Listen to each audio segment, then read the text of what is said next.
Wow! I saw Color TV, RCA Victor Color TV. I know what I've been missing now. Wow! I saw Color TV. Gosh! The color is true. Her hair so red, her eyes so blue. It's just as though she's there with you. Gosh! The color is true. And now is the time for you to get an RCA Victor color set. Easy to tune as it can be. And great for black and white TV. Wow! I bought Color TV. Dependable, natural color TV. In our home there's color now. Wow! We own Color TV. Wow! We'll see all the color shows now. RCA, the most trusted name in television. Round one, fight!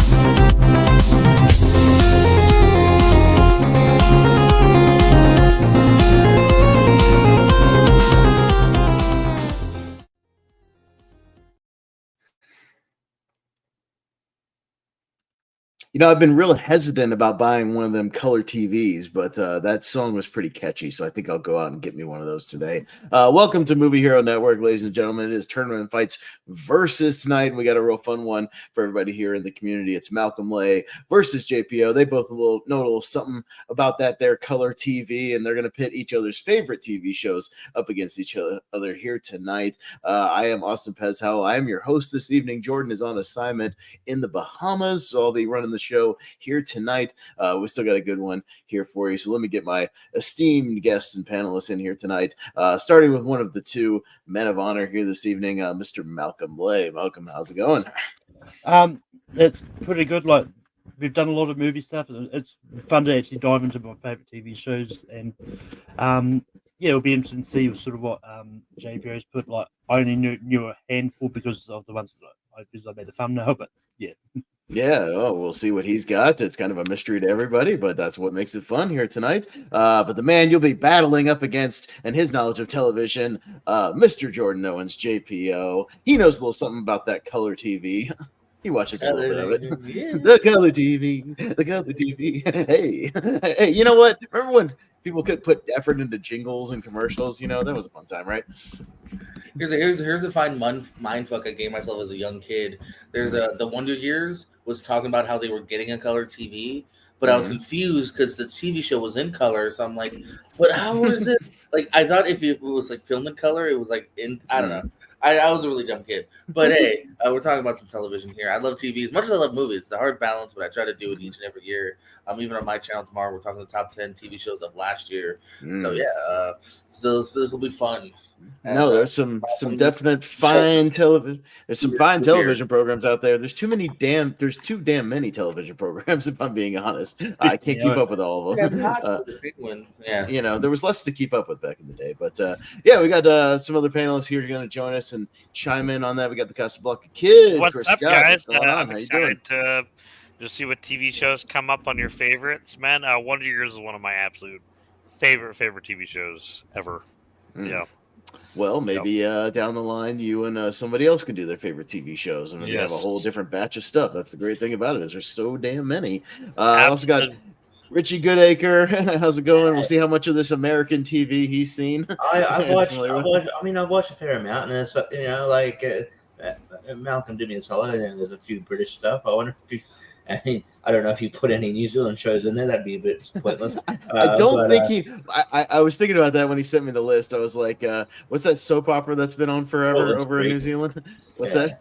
Shortland Street. Shortland Street. No, he doesn't have Shortland Street on the list. So that was the fun game we played. Leaves and I know that's the fun game we played on Malcolm's New Zealand Actors Tournament. Is how many of them have been on Shortland Street? Turns out most of them. So I also must be colorblind because I swear that woman's hair and that jingle was red. Oh, was brown, not red. But anyway.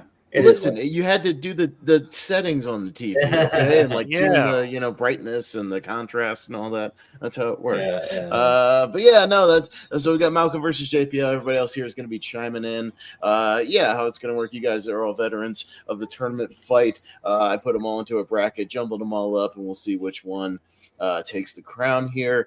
You guys know the drill. Try to keep it under 30 seconds or so. But since it's a favorite episode, I'll try to give a little leeway to JPO and Malcolm to kind of, give the hard pitch and or the the reasons why they love it so much, why it's on their list.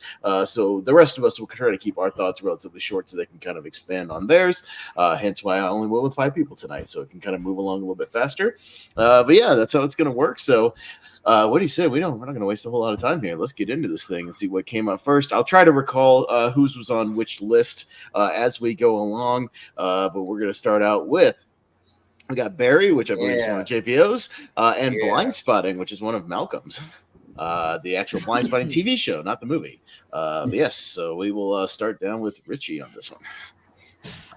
Yeah, I've seen some of Barry. I haven't the joke blind spotting is a blind spot. I haven't seen the movie yet or the TV show. So yeah, and yeah, Barry's pretty good. I kind of want to get more into it. That's one. I am going to watch more TV in 2024. So yeah. Although yeah, I'm starting to watch Ted. I mean, I should probably go back to watch other, more known, classic shows. But anyway, yeah, the one that is probably more also appealing. I like sort of dark comedy kind of thing movies, and I like TV shows, and I like Bill Hader. So I'll go Barry. All right, Chris.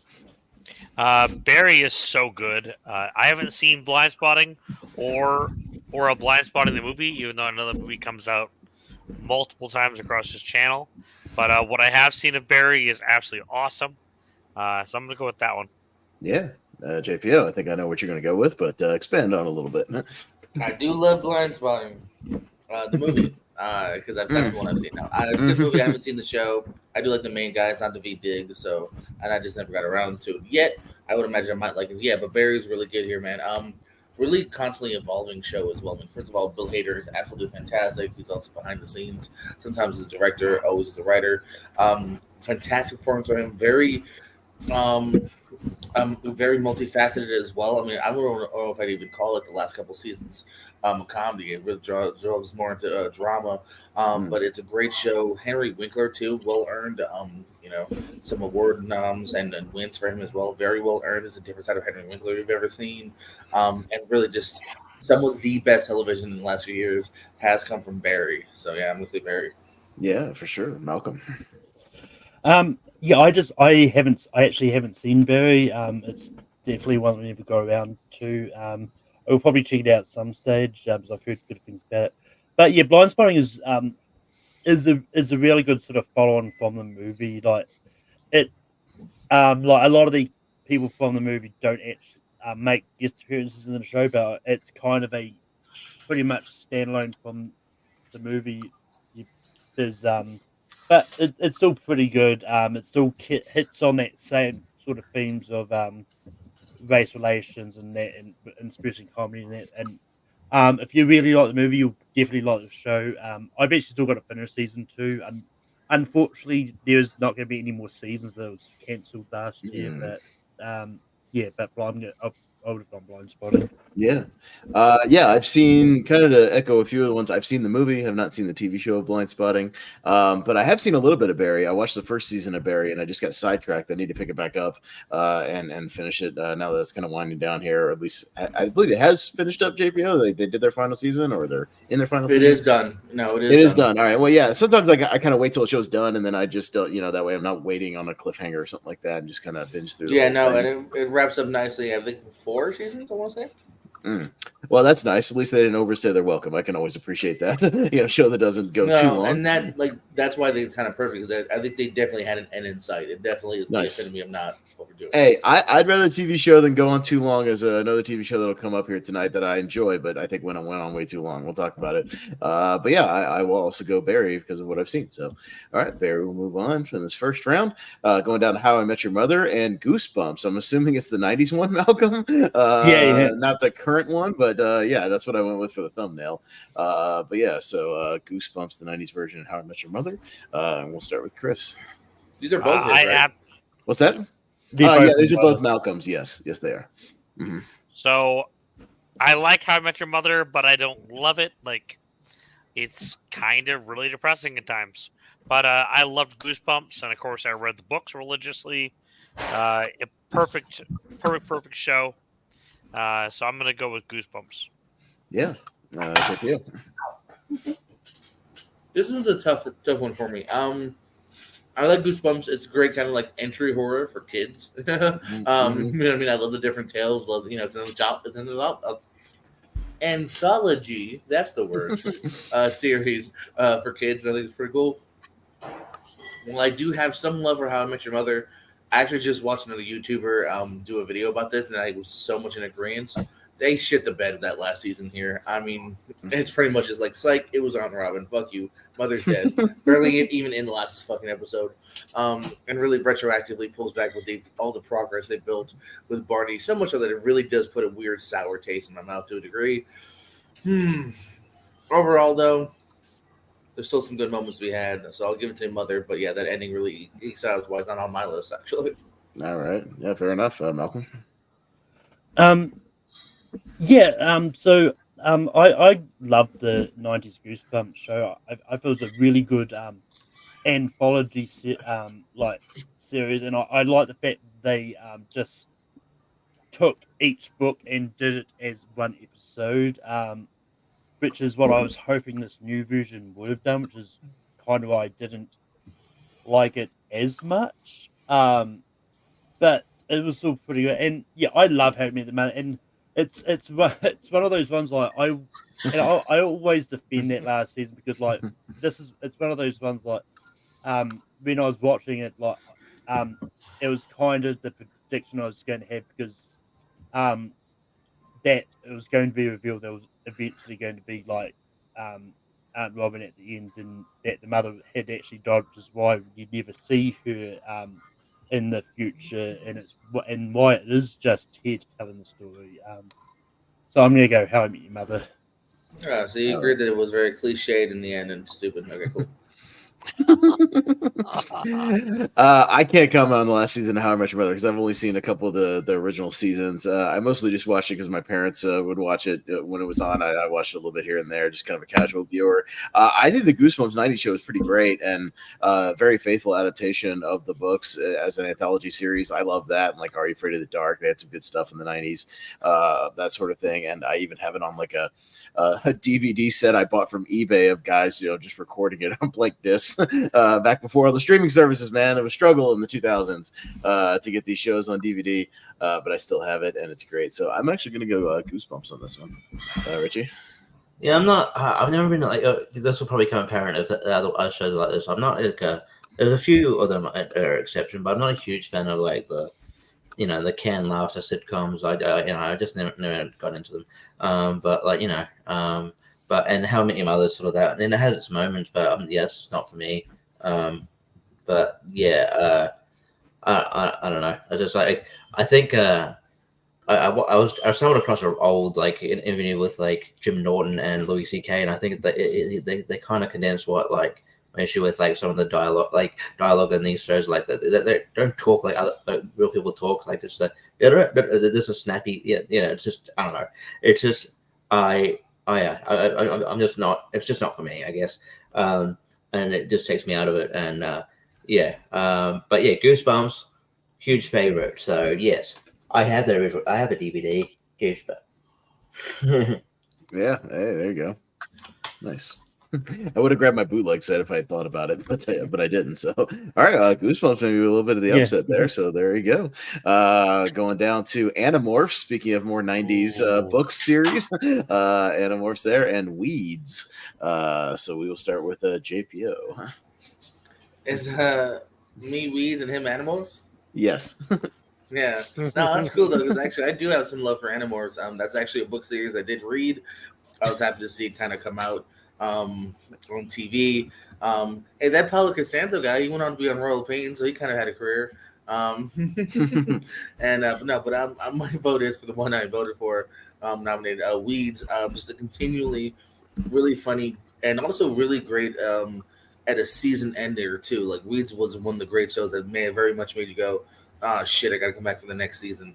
As things continually progressed for this lady, Mary Lee Parker, fantastic in this, and yeah, Kevin Nealon, who I think you can kind of tell, like, was supposed to be a guest star, ends up, being a full-time cast member. He's fantastic in this. And yeah, the laughs, there's also a good amount of deaths. There's a lot of things at stake here. And yeah, Gerald Dean Morgan, by the way, the husband that died in the first episode. Weeds.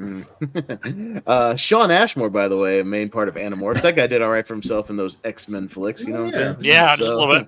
Yeah, just a little bit. Malcolm?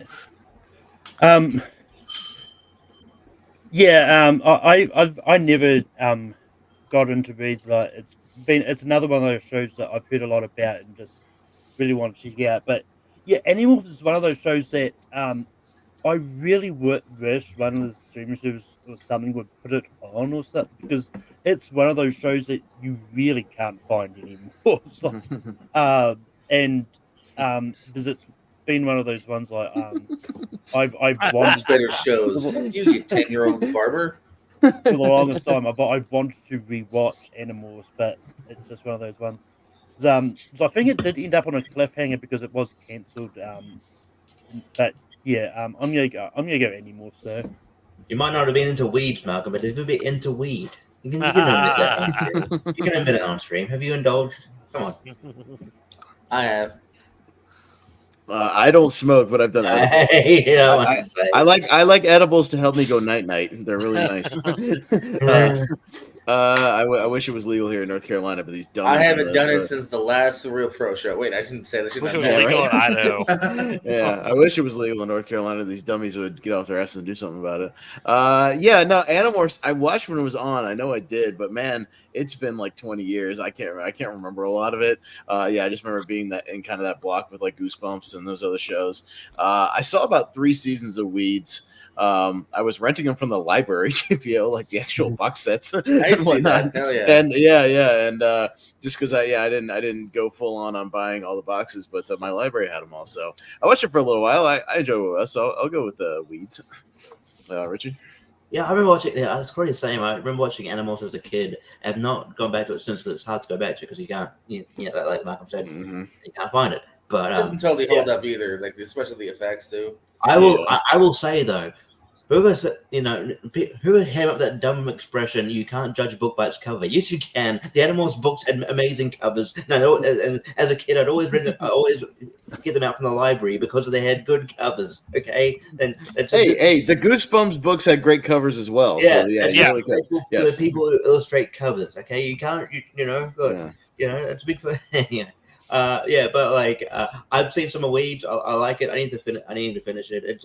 It's good. I think maybe this whole tournament will probably help me get into like more shows. So you might like maybe we do a redux of this down the line, and I'll be like, I'll have more of an opinion when I've seen all of the seasons of all these shows. But yeah, I have seen enough of Weeds to comment on it, and I like it. It's my humor, and I love Kevin Nealon. So yeah, Weeds. Yeah, Chris. I think I tried watching Weeds back in the day, but I didn't really like it. But I do remember loving Animorphs. Definitely a great show, based on an awesome book series. Okay, yeah, there we go. Weeds is going to take it. I was just going to give a few examples in case people weren't familiar at home. A lot of them were basically like this for animals and the people. Yeah, I'll give you 2 examples. Yeah, there's always them turning into an animal or back and forth. Bring up Jacob's recent comment.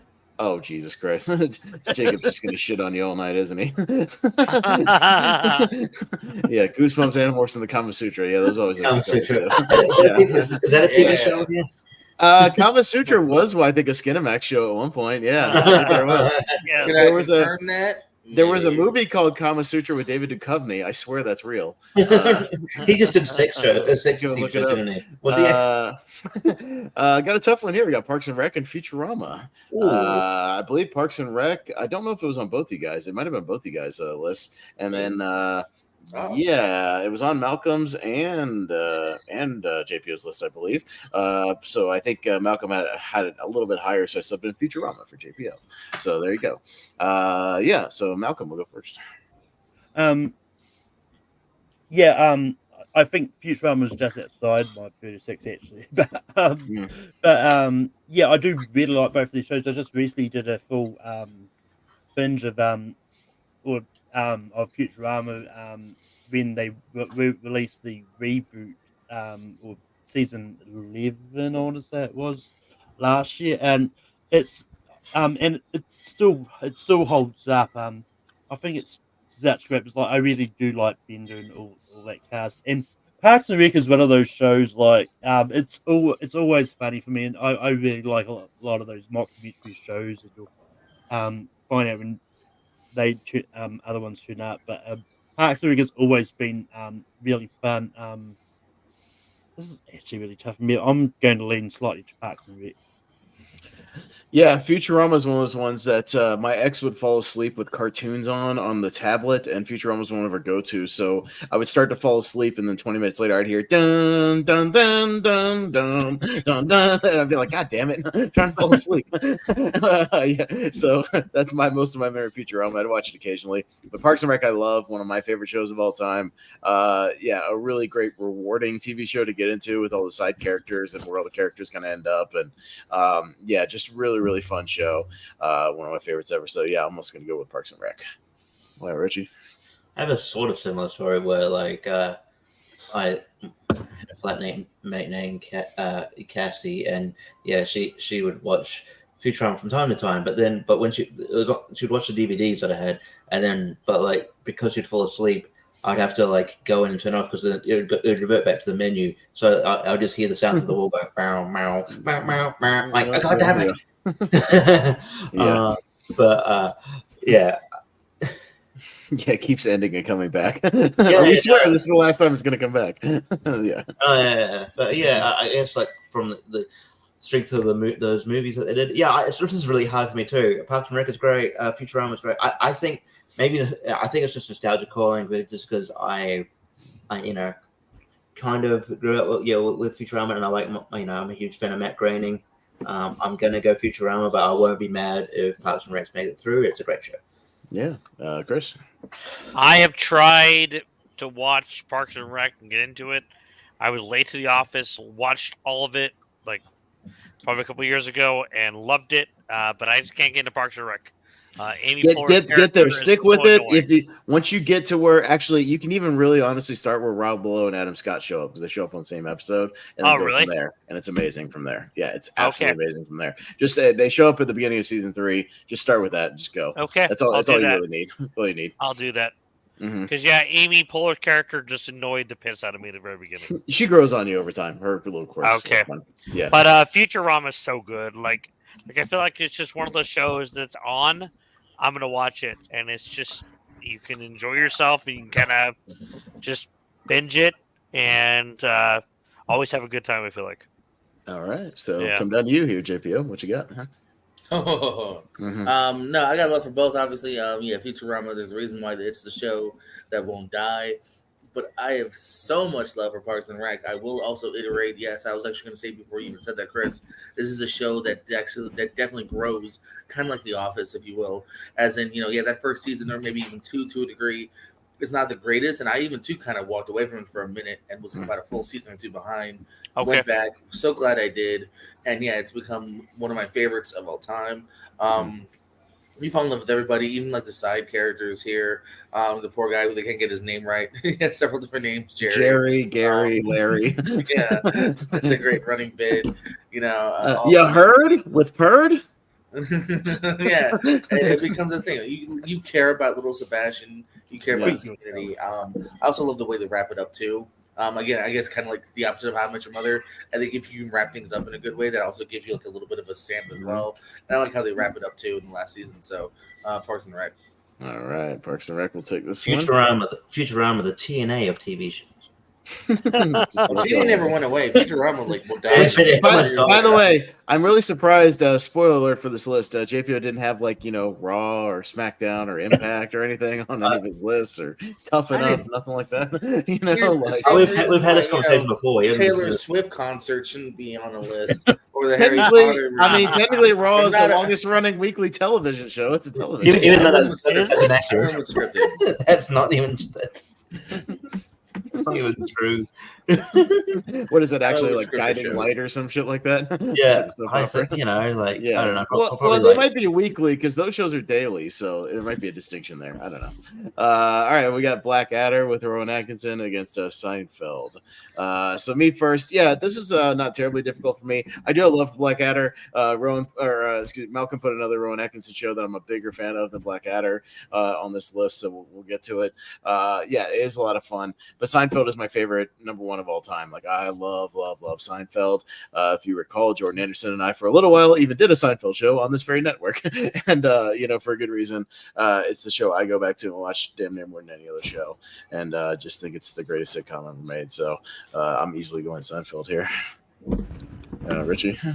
Yeah, I've seen Blackadder more than I've seen Seinfeld. Seinfeld I've just never sat down and properly watched. I have seen Jason Alexander live a couple of times though, and I saw him in a Q&A when he mainly talked about Seinfeld. But yeah, so I mainly wanted to ask about Shallow Hal. But yeah, cool. But yeah, probably just because I've seen it more. I do. That's sort of my humor. I'll go Blackadder, but if we ever did a redux, could change once I see Seinfeld because that's one on my list that I need to get to. So I'll go Blackadder. That's another one where Seinfeld, you can almost even jump in with season 4, was where they really found the rhythm of the show, and you can go with the contest, which is kind of the most famous episode, the one that won them an Emmy. And you kind of just start from there and just take off, and it's great. So Chris. I have never seen Blackadder, but I do love Rowan Atkinson, so I want to check that out. I know it's all on Hulu apparently, which I love Hulu, so I'll have to check it out. But yeah, I remember watching Seinfeld religiously, like I remember watching it as it aired, basically, and we would watch every single episode. Definitely an incredible show, and I still want a poofy shirt like Jerry Seinfeld. I don't want to be a pirate. Yes. JPO. Let's all do our own the contest episode. Let's see who can last. Who can last the longest? And we're on the honor system, all right, guys? And of course, I still love the episode where he does everything opposite. What's the deal with how good Seinfeld is? Really freaking great. I love Seinfeld to pieces here. I mean, it's one of those ones because we're in a different world now. I'm not 100% sure I've seen every episode. I'm only 90 because it wasn't back in the day when you would just watch binge throughout a season. You just watch it every night on TBS or TNT at 6 o'clock to 7 o'clock. And I'm pretty sure I've seen every episode at least 3 times, but I'm not sure because I never really checked the listening or anything. Yeah, right. But yeah, just constant rewatch for many years, whether it was during dinner, afterwards, whatever, during that 5 to 7 o'clock before new shows begin at 8. And still got love for it here. Look at that main 4. Yeah, I think it's just so well written. The show about nothing. That's kind of where I even still about a show about shows, because it was it's a show about shows, it's a show about nothing, Mm-hmm. Yeah, so I got love for Seinfeld, so Seinfeld will get my vote. All right. I've never seen Blackadder at all. All right, and Malcolm. I was extremely late to Seinfeld. I only watched it for the first time. Would have been either last year or the year before when they finally put it on Netflix over here. And yeah, I mean, I don't get why it's so revered. I think I laughed a couple of times in a couple of episodes. I just thought nothing really happened. Sorry now.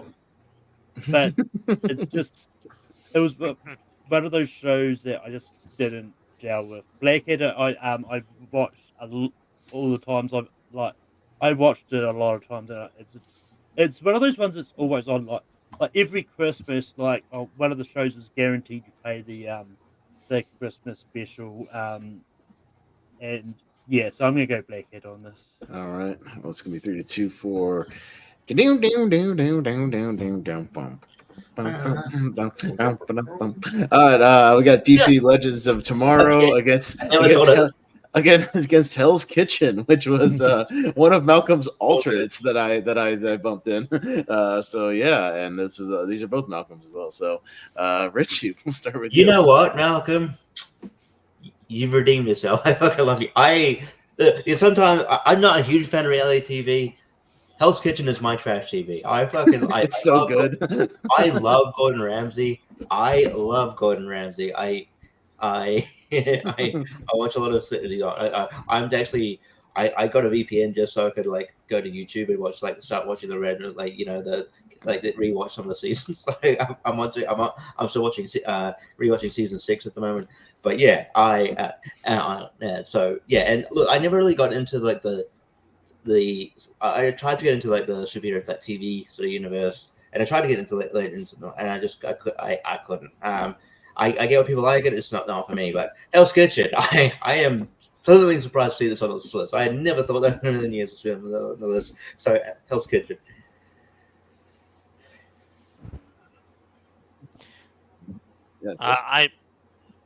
I was gonna say I never really got into any of the DC Universe shows either, and I tried. I just couldn't do it. But yeah, I agree. Hell's Kitchen's so good. It's just one of those shows where you can just sit down and enjoy yourself. And yeah, he's just so cool. Like I'll watch any of the reality shows with him. Yeah, absolutely. Yeah, JPO.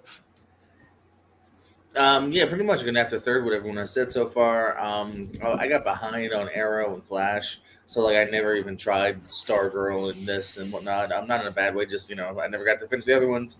I didn't even try bothering with this one. And yeah, Hell's Kitchen, I wouldn't even call it trash TV because at least he's very entertaining and it's an actual skill. As it's a good reality show. So yeah, no, I'm gonna go for that. It's actually a show that I too didn't necessarily care about at first because I'm not into that kind of thing, but because of him. And it's even well edited and everything. So Hell's Kitchen was my vote. Yeah. All right, Malcolm. Yeah, when it comes to reality TV show, like there's a few others that I like, but Hell's Kitchen is my absolute favorite of the bunch.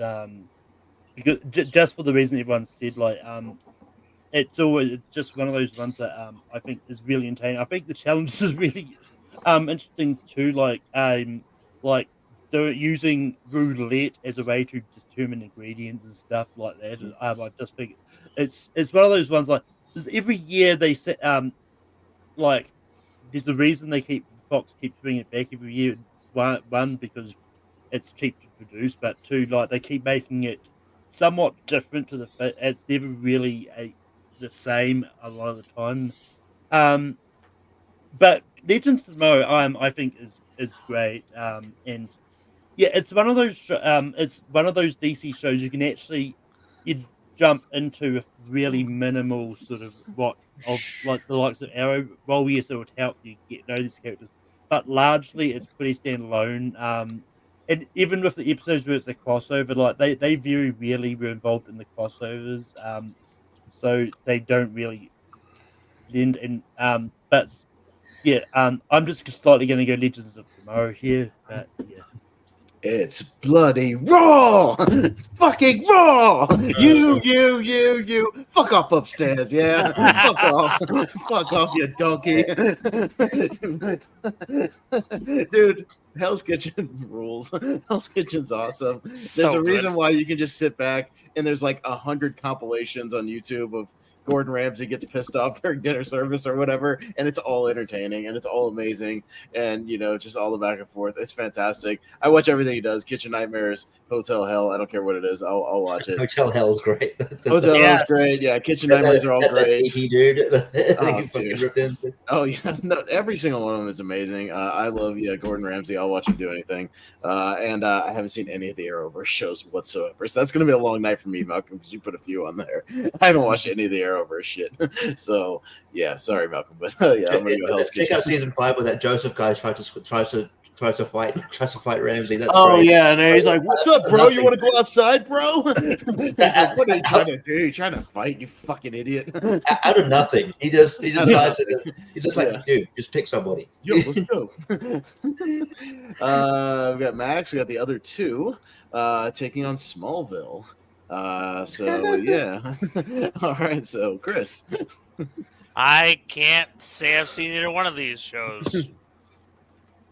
Go for the interesting one. What, the guy with the shirt off, standing in the field, looking? No, you know what that is. It's Superman. We all know that. The other two. I'll go with that one. I've never seen it before. I'll go with that one. Hey, my bullying worked. Yeah. JPO.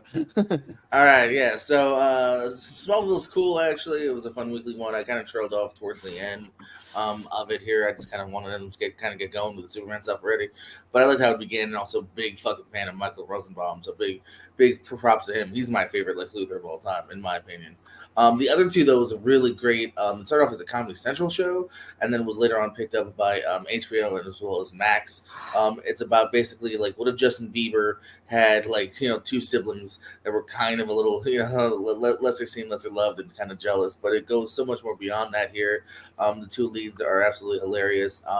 The boyfriend from Scream 6.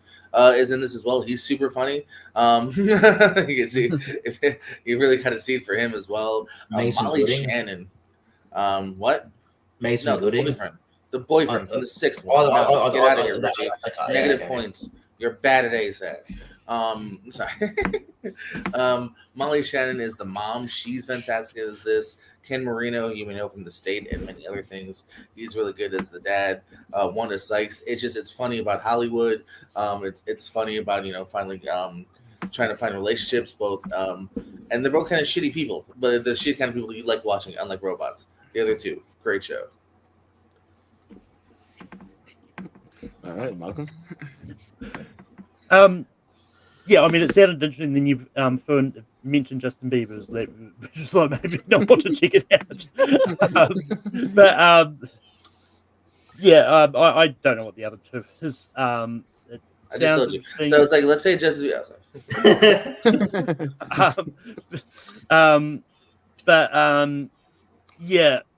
Smallville is great. It's one of the few shows I watched sort of as it aired on TV, and it's even more fun like listening to Michael Rosenbaum and Tom Melling actually talk about it on their podcast as well. I think hearing a lot of that behind the scenes stuff is really interesting to me, and I think it's fun. So I'm going to go Smallville easily. All right. I don't really know where to go here because I had not even heard of the other two when JPO had it on his list, and I looked it up. Yeah, I've never seen it, but it sounds okay. I appreciate a good comedy show. I've seen like two seasons of Smallville, much like the first two, and I was like, when does he become Superman? And I'm like, oh, not till like season 9. Jesus Christ! Holy shit! The final shot of the show. I'm like, god damn. Okay, maybe I shouldn't bother. And I was like, okay. So. You know what? Just for that, because you put off Superman for so long, the other two gets my vote. Richie? I just want to have it on record that JPO just said the boyfriend of Scream. Jenna Ortega's boyfriend is Mason Gooding, so I was technically right. You were vague. I said 6, though. Why would I specify 6? And I don't know. The 5th one. Okay, and also, they never officially get back together. They kind of hint that they might get together. But fuck you. It still doesn't track. Shit just got real. Fuck. Oh, good. You guys are ring with shares? Here's the thing. I met Alison Mack once. I thought she was a nice person. Obviously, that was okay. Richie just admitted being in a sex cult. But I haven't seen the other two, and you know what? And Smallville. Thank you. Okay. All right, fair enough. But the other two is going to take this one. Baby. All right, I got Once Upon a Time and Angel. All right. All right. JPO, you're up first on this one. I like the concept. Once upon a time, I tried to get to it, but then it was just a little too whimsy-ish for me here, so I didn't stick with it here. Angel is, of course, the spinoff of Buffy the Vampire Slayer. David Boreanaz, his character was so good. hey, I'm acting here. Speak to the balcony. Boreanaz was so good they ended up giving him his own show that lasted for 5 seasons. It's a great character concept as well. It's the evil soulless vampire later on gets a soul, and he is now both tormented and haunted, knowing the kind of sins that he's committed in his past life, if you will, and is trying to atone for that. Here, it has become kind of a vampire hunter himself. You get kind of Charisma Carpenter, who her character completely changes from the Buffy series as well. It continually evolves. There's even some great stuff in the final season with puppets, and they always have a lot of fun, really interesting stuff going on in Angel. What? I get it. Darling, baby, doesn't end my peep short. Okay. Anyway, yeah, a lot of love for Angel here, and I gotta give David Boreanaz credit because that dude literally had 20 years where he didn't have a gap of no TV. He went from Buffy to Angel to Bones to SEAL Team. The dude was constantly busy. Homeboy is a TV workhorse, JPO. God damn. Not even like a year off. Like he was literally as soon as one ended, he went on to another. So well, hey, good for him, man. Homeboy's working. He's working his ass off. Malcolm, what you got? I feel really bad. JP is picking all these shows that I probably should have seen eventually at some stage. I've just never got around to seeing it. Yeah. But I mean, maybe I'll get into it once I started something else that might come up later. But yeah, Once Upon a Time is really good. It's one of those ones that when I was going into it, the concept was I don't know if this will necessarily work, but they found a way to make it work, and yeah, it's just one of those shows that keep adding more interesting stuff in it. And even when they did this season where they brought in Frozen, that they didn't make it as annoying and that the movie Frozen actually was, but yeah, it was just really fun. So I'm gonna go Once Upon a Time. Yeah, this is an interesting one. JPO, I apologize. I've never gotten into the Buffy Angel thing at all. I have zero experience with either one of them. I know they each have their massive followings. I get it. I'm very much aware of them, obviously. You didn't write fan fiction like me? Okay. Oh, I never went down that road. You know what's funny though? I've seen a good chunk of Once Upon a Time because my ex used to watch it, so it was on in the living room, and so I've seen a good chunk of it. I didn't love it. It was very fairy tale soap opera, but they at least had a couple of interesting renditions of characters and interpretations of versions of the old stuff, like the Captain Hook and Smee stuff. I thought was fun, and there were some other things there was all right. So I know, but it's not really all that. It's more like some of the Disney stuff too, which I kind of liked. So I didn't hate it. It was all right. I'll go Once Upon a Time. We'll throw Malcolm a bone on this one. I've at least seen some of it, and it wasn't all terrible. I haven't seen any of Angel or Buffy. I'm sorry, none. I never went down that route. I'm sorry, it's intimidating. It's like nine seasons of Buffy or whatever, and then another 4 or 5 seasons of Angel or whatever it was. Seven. Jesus Christ. Start with Buffy. Get to Angel. You know what it's like? It's like when the people go, "Oh, you gotta watch Supernatural." I'm like, "How many? It's 20 seasons or whatever the fuck." I'm not watching that. Yeah. I'm not watching goddamn 900 hours of Supernatural. What are you talking about? No, I'm not do doing me that. and Alan Tudyk a favor. Start with Firefly 1 season. No, I watched Firefly. I didn't like it. I didn't like Firefly. Thank you. I don't get the. I don't get it. I didn't like it. You also don't like Scrubs, Chris. Why are you on this episode? You know what? Because why do you guys always argue before it's my turn? I like Scrubs. Hey, let Richie go. It's not your turn. I like Scrubs, JPO. Now you're blocking yourself, so I can't call you out. Yeah, I haven't seen one. So Loud noises. I know. I haven't seen one upon a time. It's not really my bag, but yeah, I mean, I've seen clips here and there. But yeah, Angel, I'm not as big a fan as I was Buffy. Buffy was my bag, but yeah, Angel's all right. Yeah, but never fully got into it. But yeah, it was was enough for it to be appointment viewing to some extent. It wasn't like I didn't watch all 7 seasons, but I watched enough. I watched a couple seasons and I enjoyed it enough. But like it bored me a couple times. But yeah, it's okay. So I'll go Angel. Jesus, right, your comes down review to kept Chris. getting worse and worse. Like, I like the Angel not as much as Buffy. I like Buffy. Well, I didn't like Buffy that much. I saw like 2 seasons. I said I like. Jesus. No, you're misinterpreting what I just said. I said I liked Angel, but not that much. I liked Buffy a lot. Hey, it's Chris's turn. Chris, buddy. Yeah, so I'm gonna Butter 'em say I tried watching Once Upon a Time. I couldn't get into it. Felt way too kiddish for me. I have seen Angel, at least a good chunk of it. It felt like some fun vampire porn, so I'm gonna go with that one. Vampire porn. Vampire porn. Vampire porn. The fuck? What the hell? What are you watching? I'm not sure if you saw the right show, but it doesn't matter. You voted for It doesn't matter. Is he watching It was True kind of Blood? like True Blood with Yeah, before True Blood. Yeah, became True a Blood had thing. way more boobies than Angel did. I know Vampire it did, porn. okay? But Oh, she's speaking fine. of, well, look what's next. Buffy. Oh no. Buffy's Oh, on. no. Buffy and the Simpsons. Buffy was on JPO's and Simpsons was on both of them. So I wonder where this is going to go. Malcolm. Shit. Yeah.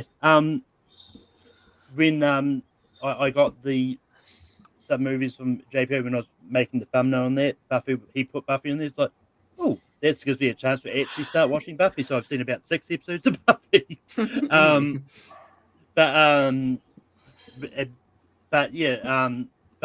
Yeah, The Simpsons is great. I've just constantly been loving it. I'm one of the few that sort of maintain it's still just as funny as when it first started.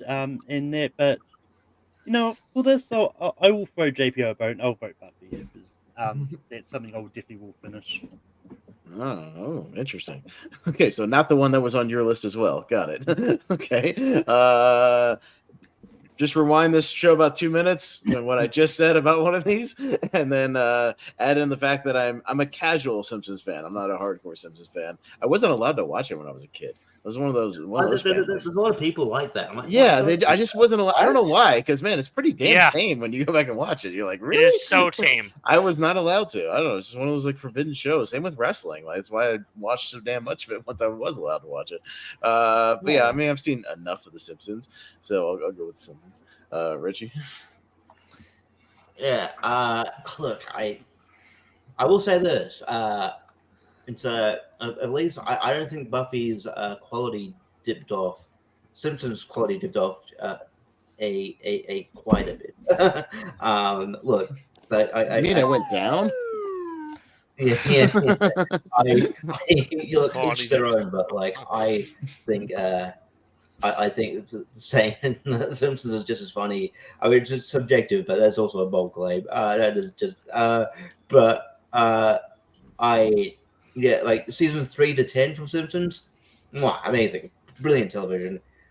But now it's like, yeah, you get the occasional one here and there, but they're good. But yeah, it lost me ages ago.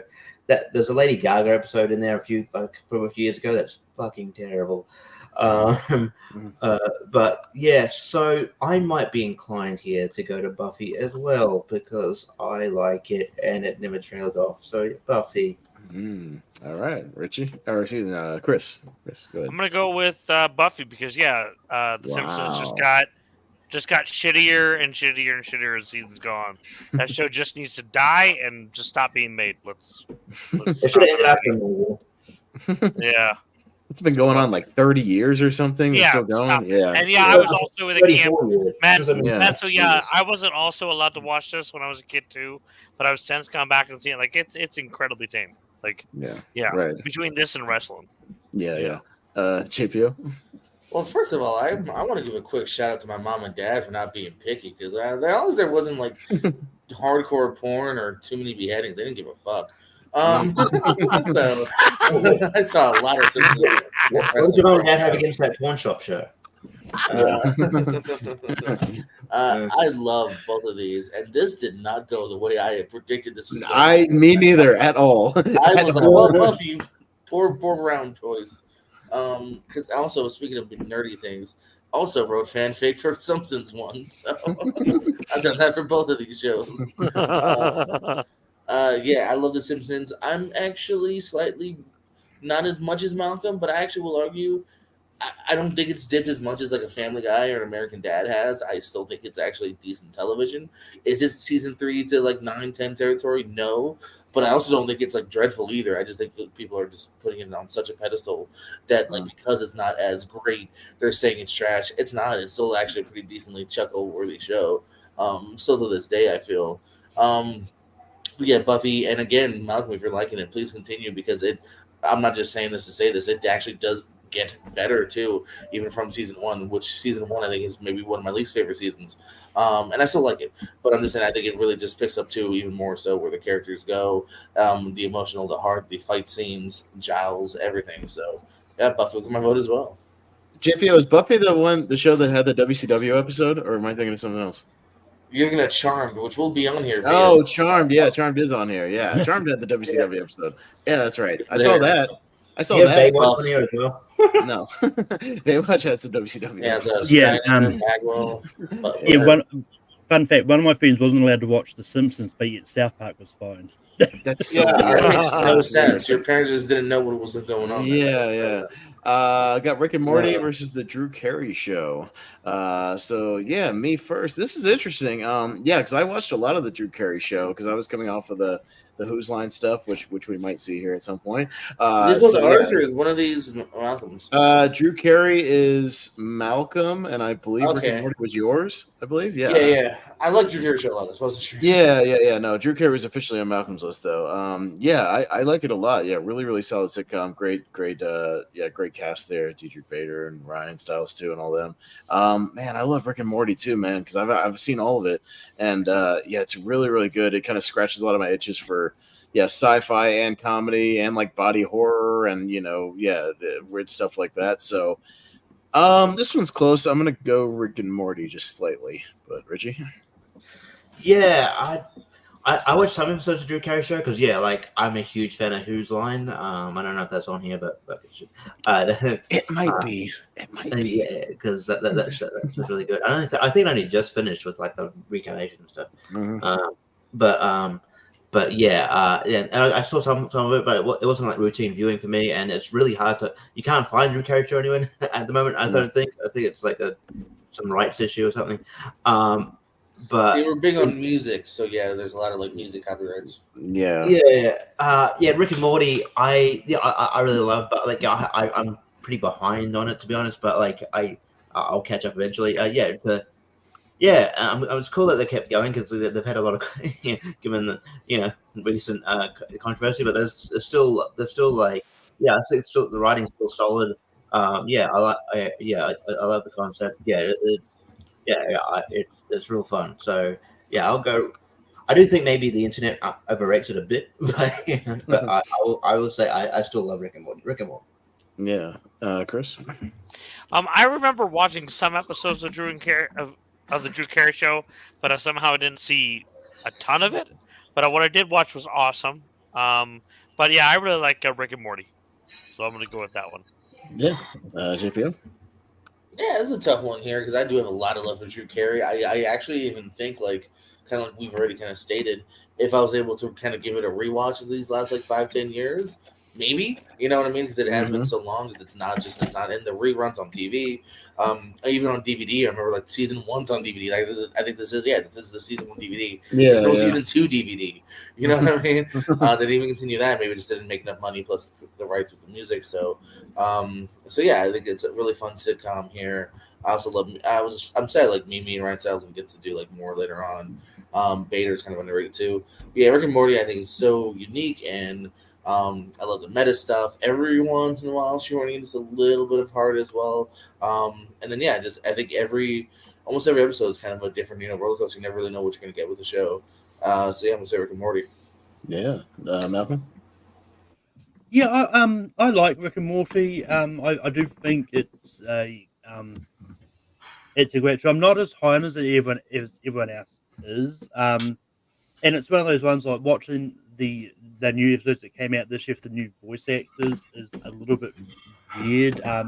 They don't sound exactly like it, but they're really close to there. But I think Drew Carey Show is one of the underrated comedies of the '90s.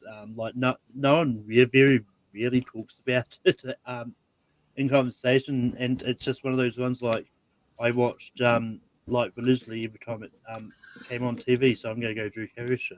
Yeah. All right. Well, JPO kind of early running away with this tournament for right now, but we'll see what happens. We'll see what happens in the second half, maybe. But we got Curb Your Enthusiasm and Boy Meets World.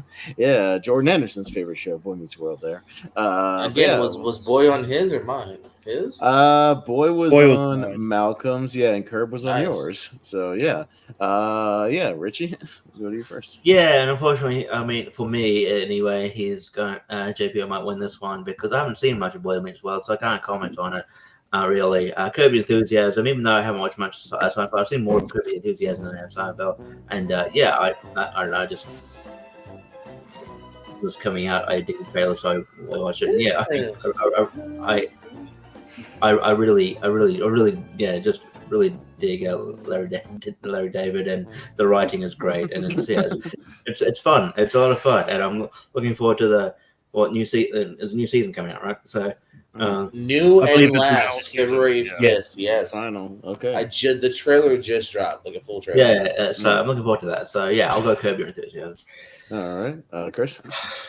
I always remember Curb Your Enthusiasm being on before other shows I liked, so I never quite got into it. So I have no interest in the new season. But Boy Meets World is great. Like, I grew up with that show. I watched every episode. Like, such a phenomenal show. I really wish that it didn't just have a DVD collection. I know it doesn't have a Blu-ray or 4K, but I would like remasters of that show. Yeah, absolutely awesome. I think you can find some 4K videos of one of the cast members on that show on some alternate sites. I'm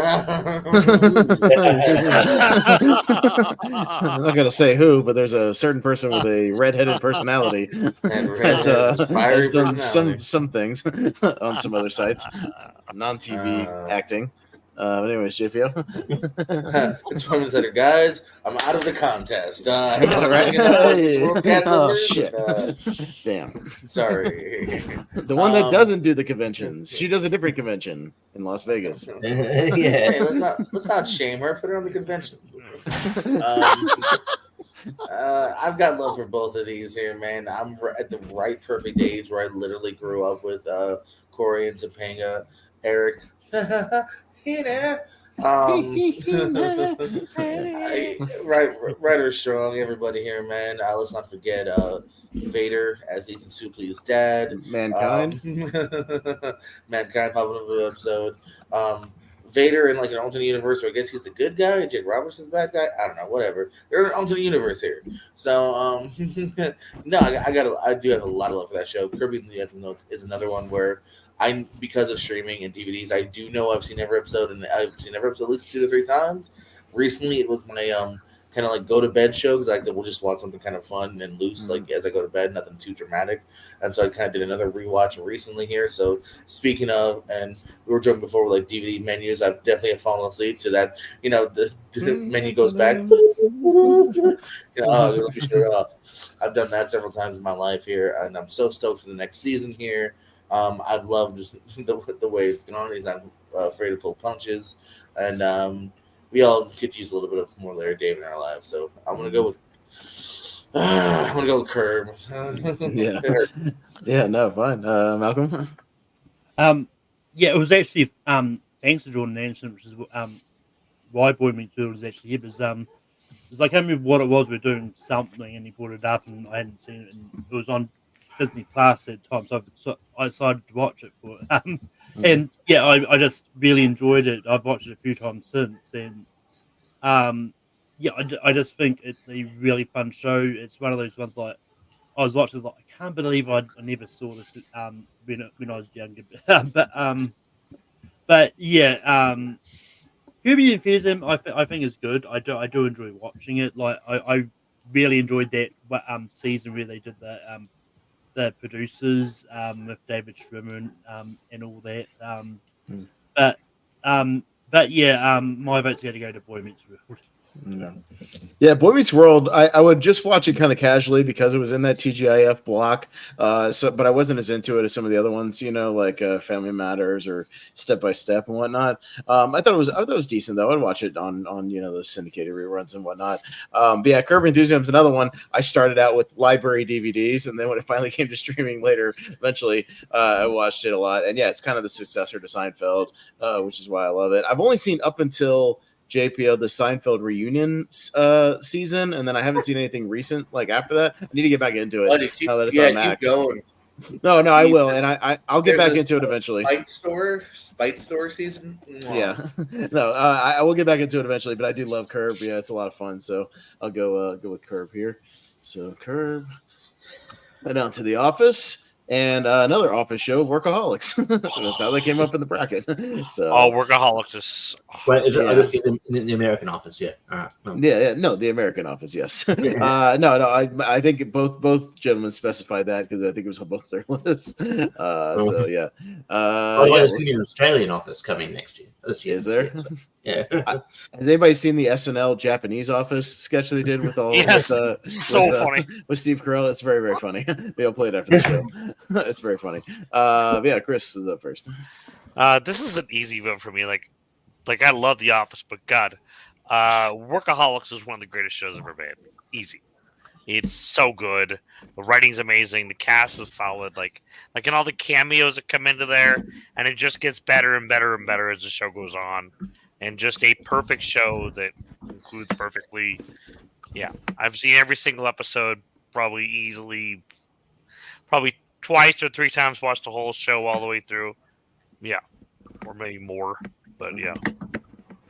All right, Workaholics. Okay, JPO. Copy and paste exactly what Chris said, but take out Workaholics and put in The Office. I agree. Mm-hmm. No, I like Workaholics a lot as well here. It's the perfect kind of just bro, crazy show here. Also, it's where I fell in love with Jillian Bell's one of the first things I saw her in. She's kind of gone on to be a great, funny comedic actress as well.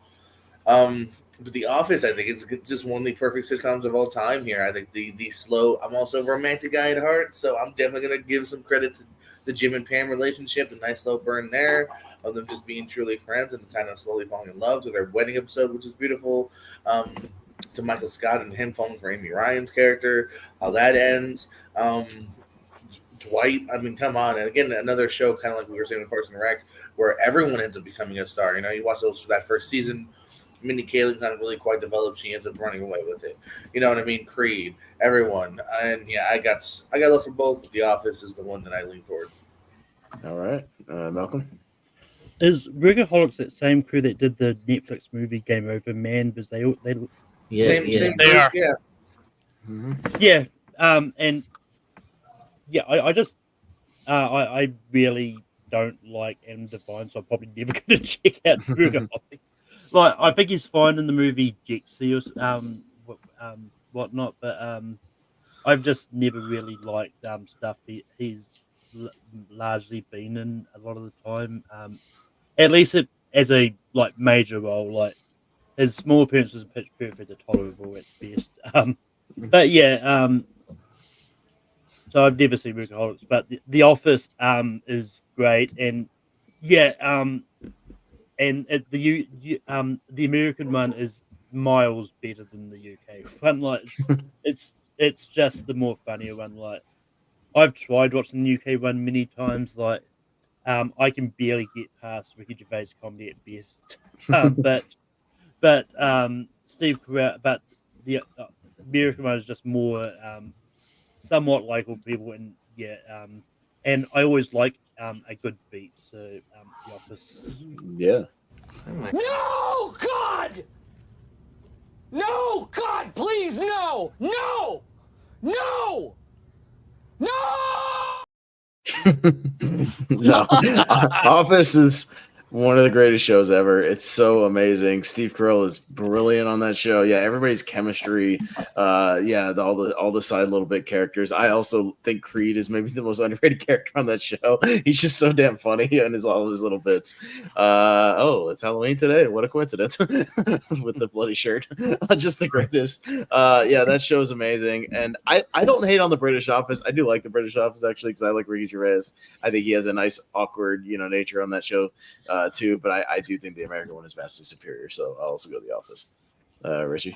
Yeah, I wouldn't call the British one miles better. It's still really good. I think this is one of those rare cases where because American remakes of British properties don't usually work out well, or even Australian properties don't work out that well. And the first season, people it was going that way where Office wasn't rating very well, they're going to cancel it, and then they just sort of found their footing after the first season, and it kind of took off from there.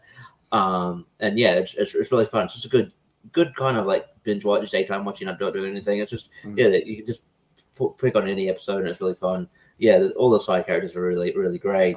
I love The Office. I watched a couple of Workaholics. It's good. I just need to get more into it. It's just sad that we're supposed to get a movie. I think this year we're not going to get one. I still don't understand the reasoning behind that was, but what is what it is. And I can tell you, Malcolm, that and Divine's not nowhere near as annoying here as he is in Outlaws. So he's fine. He's fine. He fits his role fine. I'm also going to go to The Office. I think it works when it's one of those real ones that works. I think it does help that I think Ricky Gervais is a consult on that, so he probably make sure at least get some essence of a show alive, and then and I think Steve Carell is perfectly cast. It probably went downhill a little bit after Steve Carell left, but it's still all right. At helms at the helm. I'll go Office. All right. Yeah, I mean, I don't know if it's on JPO's list, but America tried doing a remake of the IT Crowd, which didn't. Was it Joel McHale? Yeah. I got Ted Lasso, and we got Friends, which I believe Friends was on both the lists there, and I think Ted Lasso was on JPO's, I believe. We will go to JPO first. Friends, another one I kind of grew up with here. It starts right on the cusp of 94, 95. So another big rewatch as well, repeats. Live air. I like the finale here, the closing of the lights, fun group, but I absolutely fell head over heels with Ted Lasso. It was my number one show, if not two, at least 1 year for me here in the recent years. I just think this show does the perfect blend of just lifting your motherfucking spirits up, baby. If you're having a dark day, it gives you hope and love and just about being a good person, backing up your teams. I really kind of love this show. It was my calendar last year for 2023. It was a 12-month Ted Lasso calendar. Another show too that knew when to hold them, when to fold them. Maybe we'll see a spinoff with some of these characters, but at least for now they knew when to end this series, not to continue because it's loved. There's a reason why. Again, there's 5 cast members that were nominated for Globes. I love Ted Lasso to pieces, so Ted Lasso. Yeah. Malcolm? I mean, a lot of those streaming shows tend to stick to about 2 to 3 seasons anyway. But yeah, they're not handcuffed to by the greedy corporations. People sign on going, hey. Well, I mean, what I was meaning by that is I think it's one of those cases where the creators they don't know if I think it's one of those ones they don't know if this Apple TV Plus is going to just randomly decide, you're going to get cancelled. They're going to cancel your show and it ends on a cliffhanger. So I think that, and I think a lot of creators know that a lot of those shows are going to sort of after about 3 seasons they tend to stay around there, but sometimes there's some exceptions in that, I finally got around to actually finishing Ted Lasso the other week. I think it's great. And yeah, but yeah, Friends is probably one of those shows I watch the most. Well, it's definitely hard to watch now with passing and everything and that, but yeah, but it's still a really funny show, and it's still one that I watch a lot. And it is I don't know if it's the same with Richie, but there's a reason they keep on repeating it on TV every night. And it's especially New Zealand. But they repeat it as soon as they finish the season, they start it back up and start again. Like they don't put something else in place, but it's on endless repeats. But yeah, Friends is great. I'm gonna slightly go Friends here. Yeah, I'll keep it short and sweet. I can't stand Friends, and I've been meaning to get to Ted Lasso, so I'll vote Ted Lasso. Richie, I'm kind of like the same boat actually. I'm not. I don't get the like. I like all these actors, and RIP to Matthew Perry. I actually prefer, for going TV shows. I prefer like what underrated show that he did with Thomas Lennon, The Odd Couple, the remake of The Odd Couple. That's a good show. Yeah, the Friends. I just don't understand. I'm not. Just not a fan. I don't understand why it's funny. But anyway, that's just me. And I've been meaning to get to Ted Lasso. I'll probably enjoy it. So I'll go Ted Lasso. Mm-hmm. And Chris? I have not seen all of Ted Lasso. I've seen season 1. And that's simply because I was using at the time my old roommate's Apple TV Plus thing. So I don't have that to watch it. But I did enjoy season 1. I feel like it had a little hurt. But simply because I feel like I've seen Friends more of it. And not everything I love about Friends, but there are some solid episodes, I feel like. So just because I've seen more of it and it's a little more fresh in my mind, I'm going to go with Friends here. All right, but 3-2 for Ted Lasso. Going down to Man Seeking Woman and Nathan for You. 2 shows I was not familiar with on JPO's list. It's me versus me. Yeah. You versus you. And we start with Malcolm. So we go to you last. Yeah. Maybe JPO wants to at least give the 15 second I was gonna say, can I offer a pitch? Yeah, I was gonna say, 15-second pitch for each one, JPO. Go. No vote, just a real quick. Yeah. Woman, Jay Baruchel. It's overly realized, like concept. So it's just the wedding from hell. They're going to literally hell. A guy that loves his car too much literally starts to fuck his car. Overthinking the text, he literally has a war room depending on what kind of text he's going to send. It's FX, it's unique, it's crazy. Eric Andre's his crazy best friend. It's a lot of fun. Nathan for You seems like a very simple concept. Basically, Nathan Fielder, this unique guy, tries to help businesses become better. But he has absolutely crazy ways, free rebate of gas, but then he makes them go through an entire hitchhiking maze, free rebate TV that he hides in like a jungle. It's, again, both of these are 2 of the most unique, absurd shows that I think are so good, so easily bingeable too when you can find them. Nathan for You is something that I've turned on to my brother and the last guy I lived with, my buddy Corey. They both ended up loving it. And so, yeah, I highly recommend both these shows. Okay. Malcolm? Yeah, I think I've heard of that guy Nathan Fielder before, but I really have no idea. He just had The Curse come out with Emma Stone on Showtime. That's probably why I've heard of him. But yeah,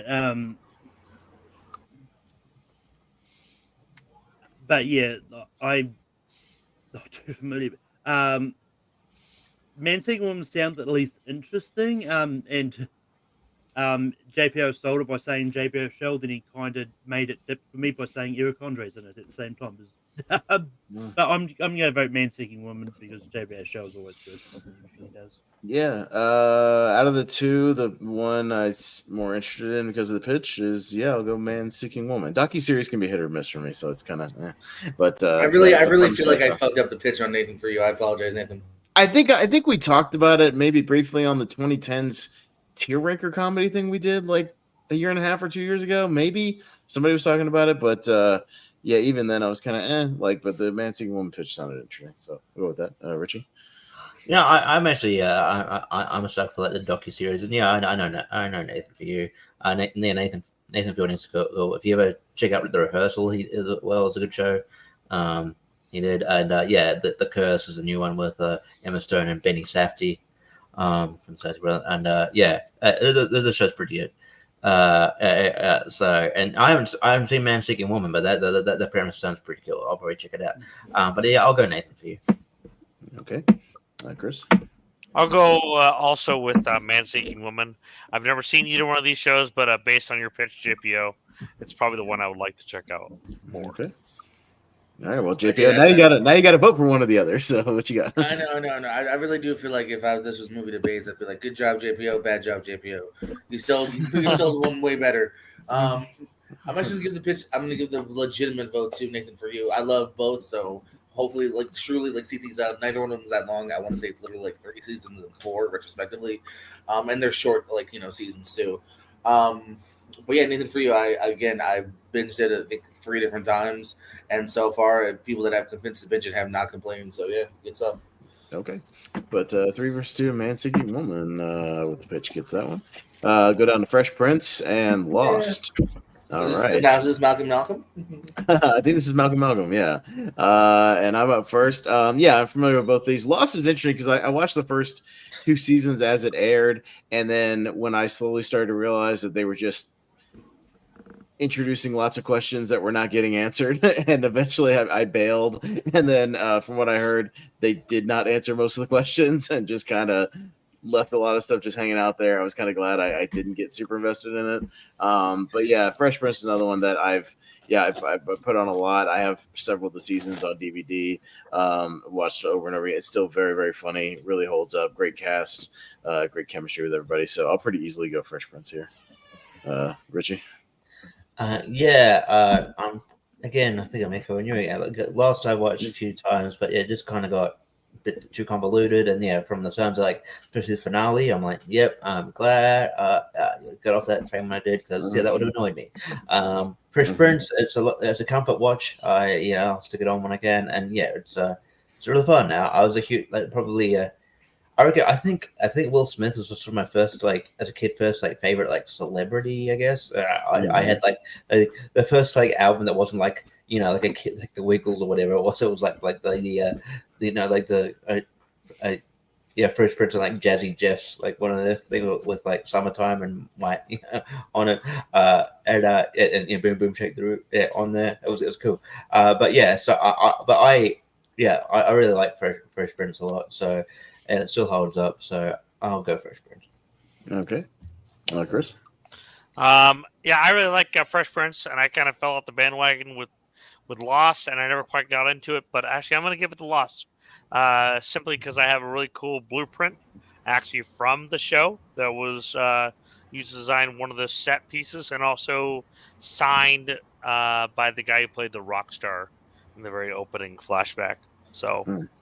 I'm going to go ahead and give some love for that reason. I got to get both of those framed. Yeah. And also the original drafting paper that has the worked out Dharma symbol or DARPA from the show. Yeah. Yeah, well, a lot of people don't know this, but the Smoke Monster is my roommate. Smoke Monster, get in here. Get on camera. Come on. That's not true. This is a good round, too. Obviously, Fresh Prince, another one I grew up on. We all know the theme song. We can sing it right now. He actually does it. We did it recently, I think, at an award show, which was kind of fun. Lost, I think, is great too. Though this was a really good watch between me and my parents. We also kind of trailed off towards the end. I finally kind of came back into it. I like the finale. I think the only problem is that it's kind of what everyone kind of more or less thought. But again, sometimes Adam Cole is the devil. The thing that makes sense makes sense. And I think I kind of like the bookend ending of him opening his eyes, him closing his eyes, and I think the ending's kind of beautiful actually. So I love both. They're both very different. This is the tough part about tournament fights. It's really whatever your cup of tea is. But for me, the highs of Lost are really high, so I'm gonna go Lost. All right, Malcolm. Yeah, the Fresh Prince really slaps. Jesus. Slams, good job. That's it. You should have done the joke at the Golden Globes. Yeah. Done a bit of the joke way. I mean, I blame. Anyway, I'm not getting.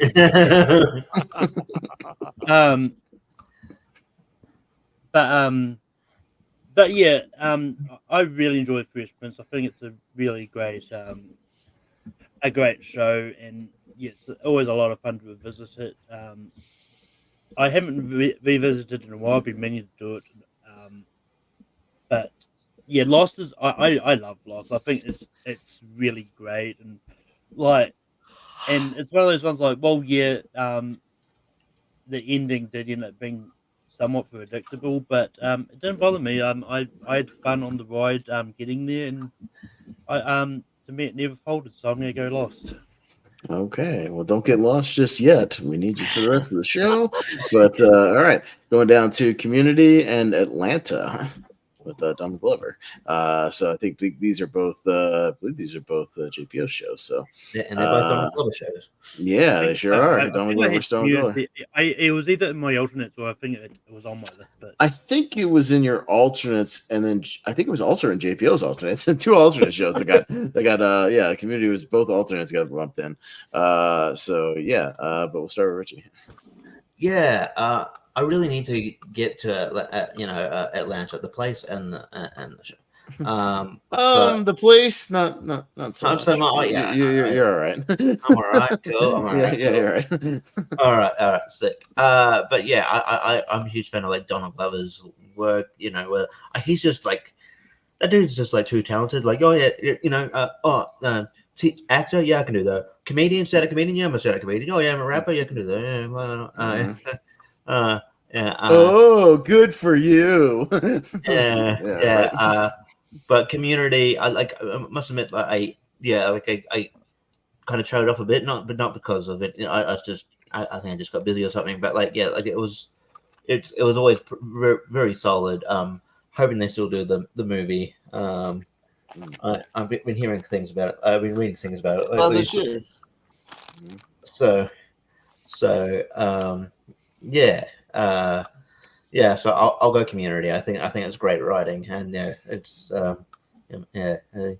mean, I think there was one. I think it was like last year or something.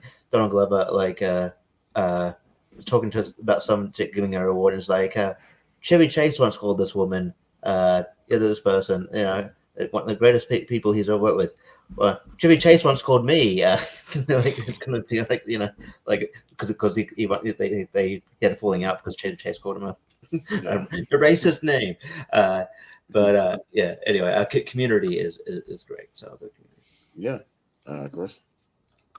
I have not seen Atlanta, but it's definitely one that I still need to get to.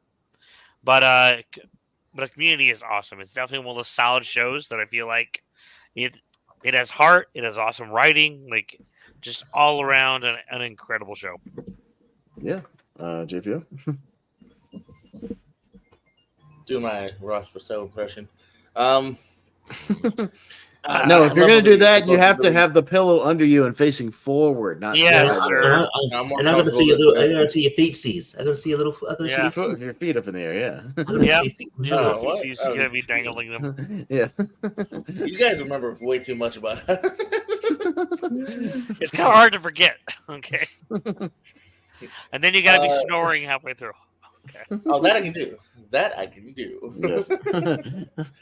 I think they're both extremely unique shows. Like, my one and only detriment towards Atlanta is I almost feel like Donald Glover, especially in the last two seasons, just wanted to do an anthology show because he kind of gets away in like half the season from the actual story of that you started off with, with Brian Terry Henry, Lakeith Stanfield, which both, while they were good episodes, I kind of also wanted to see the finished tale of where we started, and I just feel like I kind of gave up on that. But it's a great show. Definitely worth checking out 100%. Community as well is another one. Just some of the most unique sitcom episodes you've seen, from the paintball to a Pillar Ford episode to a magic trampoline. The cast here, again, you lose a little bit of the cast in the last couple seasons. Donald Glover does unfortunately leave, I think, in the last couple. But Jim Rash as the president, Principal rather. Everyone's so great. I'm gonna say it's hard. Again, kind of different shows in a way, but I'm gonna say Community. Mm-hmm. Well, Malcolm? I also still have to get to Atlanta, but I hear Florida's the place to be. But I will say the worst Greyhound was at Atlanta, Georgia. Stay away from that Greyhound. Yeah. But yeah, I really enjoy Community, and from what I hear, the movie's still going ahead. They just sort of stopped a bit with the strikes happening and all that last year, but yeah, it's going to be interesting to see how they do it and how they kind of because they'll probably have to do some sort of reference to Chevy Chase. I know he's probably not going to be there for various reasons. But well, the dude's dead in the show, so they're kind of good without needing. Well, I mean, I wasn't talking about him actually being in there, but they'll probably throw in a reference or two or something. Well, yeah, I'm just saying you don't have to do too much. You don't have to explain why he's not there. Yeah. Well, yeah, that's what I get. They don't have to explain why he wasn't there, but yeah, just because I've seen it, I'm gonna go vote Community. Ditto what Malcolm said. I've seen a good chunk of Community, have not seen Atlanta, so I'll make it short and sweet. So I'll go Community. All right, we'll jump to the other side here, and we'll see what. Oh, I forgot to say, I had a bumper. On the Lord of Hero, Nick Nick, on the Ricky Ticky Low, while living #1 Nickelodeon. Yes. Hey, anybody remember that? No, I don't think we have any Nickelodeon shows on here. Unfortunately, well, if it was me versus somebody else, there'd be some Nickelodeon shows on here for sure. But no, not really. So we'll start over here with the Big Bang Theory and Arrow. Yes, I believe this is Malcolm. Yeah. So Chris will go first on this one. So as far as this goes, I've seen probably 3 episodes of Arrow, and at this point, it's obviously way too late to get into it. But I've seen way more Big Bang Theory. Love that show so much. I'm gonna easily go for that one on this one. Well, it's not too late. Like, it still exists. You know what? Okay, go. Go and just go. Just go. Fuck off, okay? Go Duck Lyman's go. Funny enough, I've also seen like 3 episodes of Arrow. But I can still watch it. I'm allowed to. I don't know what the difference is. I like what I saw of Arrow. Oh, sorry, it's not allowed. I like what I saw of Arrow. Just again, this one that was like kind of trailed off. There's just so much out there at the time. I like Big Bang Theory. I think it's another one that does pick up a little bit in season 2 and 3. Kind of learns the characters. Does overstay its welcome a little bit here, but there's still even some laughs all the way to the end. Galecki and Kuko break up for no reason, just to get back together. They do that trend as well, which is annoying. But yeah, I'll go Big Bang Theory. Yeah. Malcolm? If anything, it's probably easier to get into Arrow now that it's actually finished and you don't have to worry about catching up. But yeah, I love Arrow. I think it was a really good Batman show that wasn't about Batman. But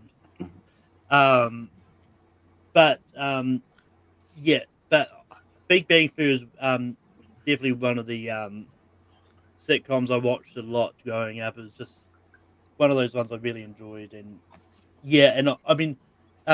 I even really liked the spin-off Young Sheldon. I think it was really good, and apparently we're getting another spin-off based on Georgie and Mandy, because why not? Oh, wow. All right. Remember what I said on the other side of the bracket about haven't seen any of the CW like Arrowverse shows? I didn't binge it 8 seasons in between the 2 brackets, so how dare you? Haven't seen it. Still haven't seen it. I've watched a little bit of Big Bang Theory. Again, these network sitcoms are not really my thing. I think, but I really do think. I'll tell you what's entertaining. Go online and watch Big Bang Theory without the laugh track. It's really awkward and entertaining. It's very funny. It's just because it's that thing where they pause for the laugh and then keep talking, and that's what makes it weird. So and it's really apparent when you watch that. Do that with Friends as well, because someone's taking the certain scenes, taking away the laughter. Is like the My Sandwich scene from Friends hits really different about the laugh Right, track. right, yeah. So that's one of my problems. And Seinfeld doesn't do that. A couple other shows don't do that, which I appreciate. But I'll still go Big Bang just because I've seen some of it. Richie. Yeah, that's my issue with some of these shows is that, yeah, like I was talking about before, that people don't talk the way they should talk because it's like because I gotta pause for the fucking laughter and it's, I gotta be honest. I'll to in the interest of time, I will condense my thoughts. But Big Bang Theory is my least favorite show. My least favorite show of all time. I fucking can't stand the show. I hate it. I actively hate it. I'm not a huge fan of Arrow either, but I've seen it, so I'll go Arrow. Okay, fair enough. But for now, Big Bang Theory will roll on. We'll go down to What We Do in the Shadows versus House Oh, MD. damn, this is actually hard. Yeah. So JPO will start off on this one. Yeah, these are great. I never finished or even saw probably half of House. I think Hugh Laurie's great. What We Do in the Shadows, though, very great follow up to the movie here. Really, again, taking 4 different characters here that you absolutely love. So far, has not jumped the shark. It's great in every season. I've also really fallen in love with her Harvey Guillian's character as well as the poor houseboy that wants to be a vampire. I love his arc, so I'm gonna go What We Do in the Shadows. Yeah, Malcolm. Yeah, because when I heard they were doing this, the series What We Do in the Shadows, but doing it in America, not New Zealand, it gave me a bit of pause because it's like I didn't think it was going to work as well, but I was largely surprised, and it was just good. I mean, they even got like cameos from Taika Waititi to make him and then as their character from the movie about this, and also some of the like. It's really got a lot of big names like Stewart Costa, Benny Feldstein was in an episode, Doug Jones, Nick Cole, Big Mac M was in there somewhere as well. Benedict Wong from MPO was also there at some stage. So yeah, What We Do is great. I also really love House. For me, I'm gonna probably go What We Do. Yeah, most of what I saw of House was from my ex watching House. So, again, another thing where I kind of watched it casually in the background because of somebody else, but it was enjoyable for what it was. I watched the first 2 seasons of 2 seasons of What We Do in the Shadows. I need to jump back into it because I was enjoying it. And yeah, it had the same vibe as the movie, which was great. Yeah, just with these new characters. I'm still waiting for What We Do in the Moonlight, goddammit. Will they just make that movie already? I don't know what we're waiting for, but I'll go What We Do in the Shadows. Richie? Yeah, I really like House. It's like Hugh Laurie is almost akin to Gordon Ramsay in a way. It's just like, but he's like, it just like he treats us like but his colleagues Paul that you suck, and they're always going to Omar reps like basically some just basically pointing at he's black all the time. Yeah, you're black. You suck. You're black. You're wrong. You're wrong. I'm right. And at the end of the day, does he get in his comeuppance? No, he's always right. But like it's entertaining. It's kind of fun. It's fun. But yeah. So and I like What We Do in the Shadows as well. I think it's cast really well. Matt Berry is really awesome. I don't know if I'm glad he's getting more work outside of IT crowd. I'll go with House, but I don't mind if What We Do in the Shadows gets through. Okay. And Chris? I still need to try What We Do in the Shadows. I didn't care for the movie necessarily, but I absolutely loved House. I remember watching it religiously, and seriously, that show is perfect. Incredible writing, incredible acting. Just there's a lot of heart-wrenching episodes in there. There's just something for everyone, and that finale is a masterpiece. Yeah. All right. I believe with 3-2, What We Do in the Shadows moves on this one, and we'll go to South Park and Charmed. So there's that show with that WCW episode. Hey, South Park is a wrestling episode as well. Yeah, South Park is a wrestling episode where they don't do any wrestling. They just do the promos and storylines. Yeah, yeah, right. Malcolm, who's up first on this one? Yeah, this is easy for me. I've seen my thoughts about South Park on various things. I never I never really cared for the show. I think I watched the first season and just didn't then just stopped watching it. But yeah, Charmed is one of those shows that um I watched because I never thought I'd like it. Ended up watching the whole thing. And I think that Holly Marie Combs, like Rose McGowan, Alice Milano, all had great chemistry, and even when Shannon Doherty was there, I think she was great as well. But yeah, I'm gonna go Charmed on this. So JPO, you'll appreciate how I saw the WCW episode of Charmed. Was it was before it was streaming. This is like 2000s. I rented the specific disc from the TV season from Netflix DVD that had that episode on it and watched it. That's how I watched it, because you could figure out which one of the DVDs had that episode. That's how I saw it. And I did a binge for a while, 1 month, where I just watched that did that from Netflix and just rented all those that had like wrestling episodes and watched them all. Disc 3 of season 4. Please. Yeah, it was something like that. Yeah, whatever it was, and I rented it and just watched that. So that's all I've seen of Charmed is the episode with Booker T and whatever it was, Disco Inferno, whoever the hell was on that episode. But South Park on the other hand, I really like. It's a lot of fun. I think they still got it. I mean, that Pandaverse Star Wars thing was really funny that they did recently. The coronavirus episode was hilarious. So yeah, I'm gonna go South Park. Richie. And they recently parodied Logan Paul in the Prime thing. Oh, nice. I think they call it Cred. Yeah, right. It's great. Yeah, I think the South Park's maintained its consistency. I didn't see much of Charmed. I watched the aforementioned wrestling episode. And I watched a bit of its reboot. But yeah, I still appreciate South Park for it is. And yeah, I as far as comfort watches go, I go back and sometimes people will mention a classic episode, so I'll go back and find that episode and watch it. But yeah, so I don't watch it like consistently. Like I haven't caught up the later seasons, but yeah, I'll still find myself watching. Going back and watching like certain seasons, certain episodes.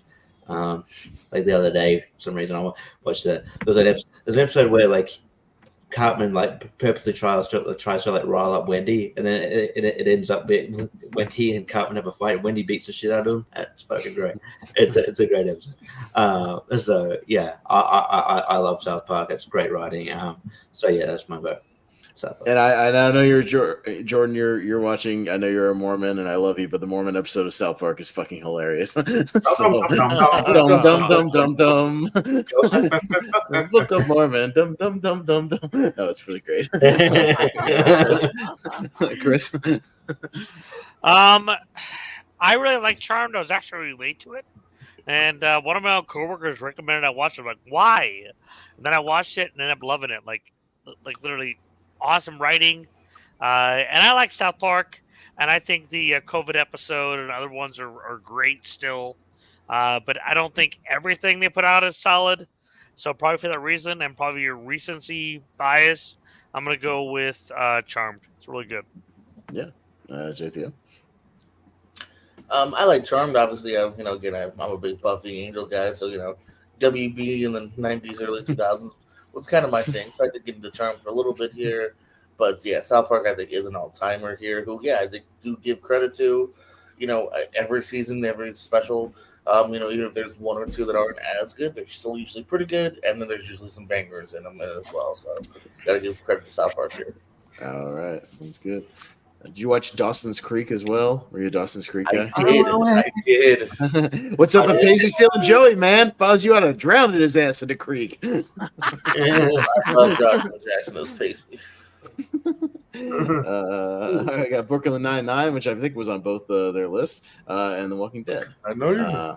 Yeah, so I'm up first. Yeah, I've only seen bits and pieces of Brooklyn Nine-Nine. I tried to get into it for a little while. I thought it was all right. Maybe it's one that again continues to get better, that if I jump back into it will. I liked it enough in the first season, but yeah, not enough to get super invested. I was an avid Walking Dead guy for like the first probably 8 seasons, and then I kind of trailed off a little bit. I just recently finished season 9. I got a little bit of season 10, and I still haven't even completely finished it. Just because I do think that's a show that went on way too long. That they probably should have ended way earlier than what they did, and they lost some of their charm. But I still think there's some incredible seasons of television in there and some great stuff. So I'll still go Walking Dead. Richie? Yeah, I had an inkling that when you were talking about a show that went too long. Yeah, went too long. You're either talking about The Simpsons or talking about this. Both. Yeah. So yeah. I think I'm kind of with it. I think I trailed off on The Walking Dead for a while because it was too long, and then still making I think there's three spin-offs. It's like 3 spin-offs right now. Yeah, they lied. It's not over with. They just give everyone their own show. Yeah, right. City, Daryl Dixon, and there's one about Michonne or whatever. What about kids? There's all kinds of goofy shit going on right now. Yeah. Yeah, it might be one with kids. There's one about Michonne coming, I think. But yeah, so I trailed off. But I love Brooklyn Nine-Nine. Good comfort watch. So I'll go Brooklyn Nine-Nine. Yeah. Chris? I can't fucking stand Brooklyn Nine-Nine. Oh my god. But The Walking Dead, has got long in the tooth, but there has been some amazing seasons of TV and a lot of just gripping episodes. So I'm gonna go with The Walking Dead. Yeah. JPO?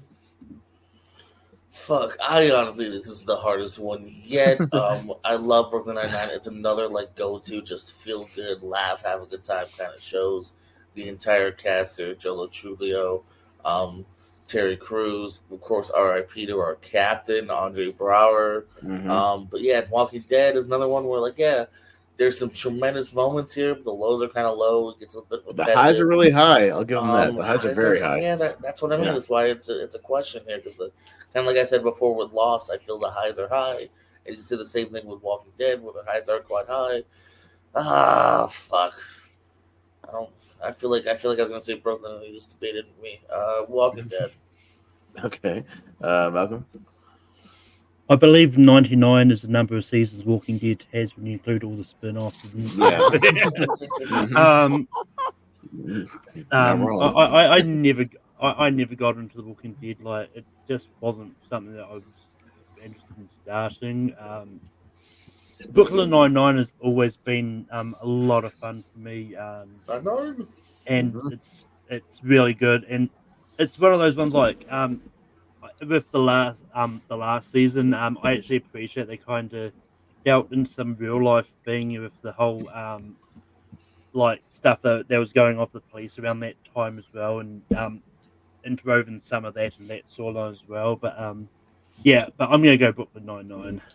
All right, well, 3-2 actually. Walking Dead. We'll take this one, and we'll go down to Stargate SG-1, and It's Always Sunny in Philadelphia. So we'll start with Richie on this one. Yeah, I watched some of Stargate SG-1 when I was a kid, mainly because I think in New Zealand at the time, I think it would come on before Simpsons, but I'd watch some of it. And I went back and watched some of it when I was an adult, and I liked it enough. But yeah, I love Always Sunny. I haven't watched all of it though, but I need to sort of dive back into it. I love all the characters here. I think it's really well written. Gave Danny DeVito a new sort of lease on his career. And also, it's got wrestling episodes in it. Roddy Piper's in an episode, so I'll go Always Sunny. Yeah, Chris. I'm gonna go with. So I like Always Sunny, but I really love Stargate SG-1. Such a great show. So I'm gonna go with that one. Okay, JPO. I've never seen Stargate, so I'm just going to have to show my love to It's Always Sunny in Philadelphia here. Great absurdist comedy. If Seinfeld didn't do it, the perfect way to end the show would be to just send all these people to jail. They're such trash. Boy, are they fucking fun trash. Mm-hmm. Danny DeVito, what a second life he's had as Frank. And It's Always Sunny. Okay. Malcolm? I've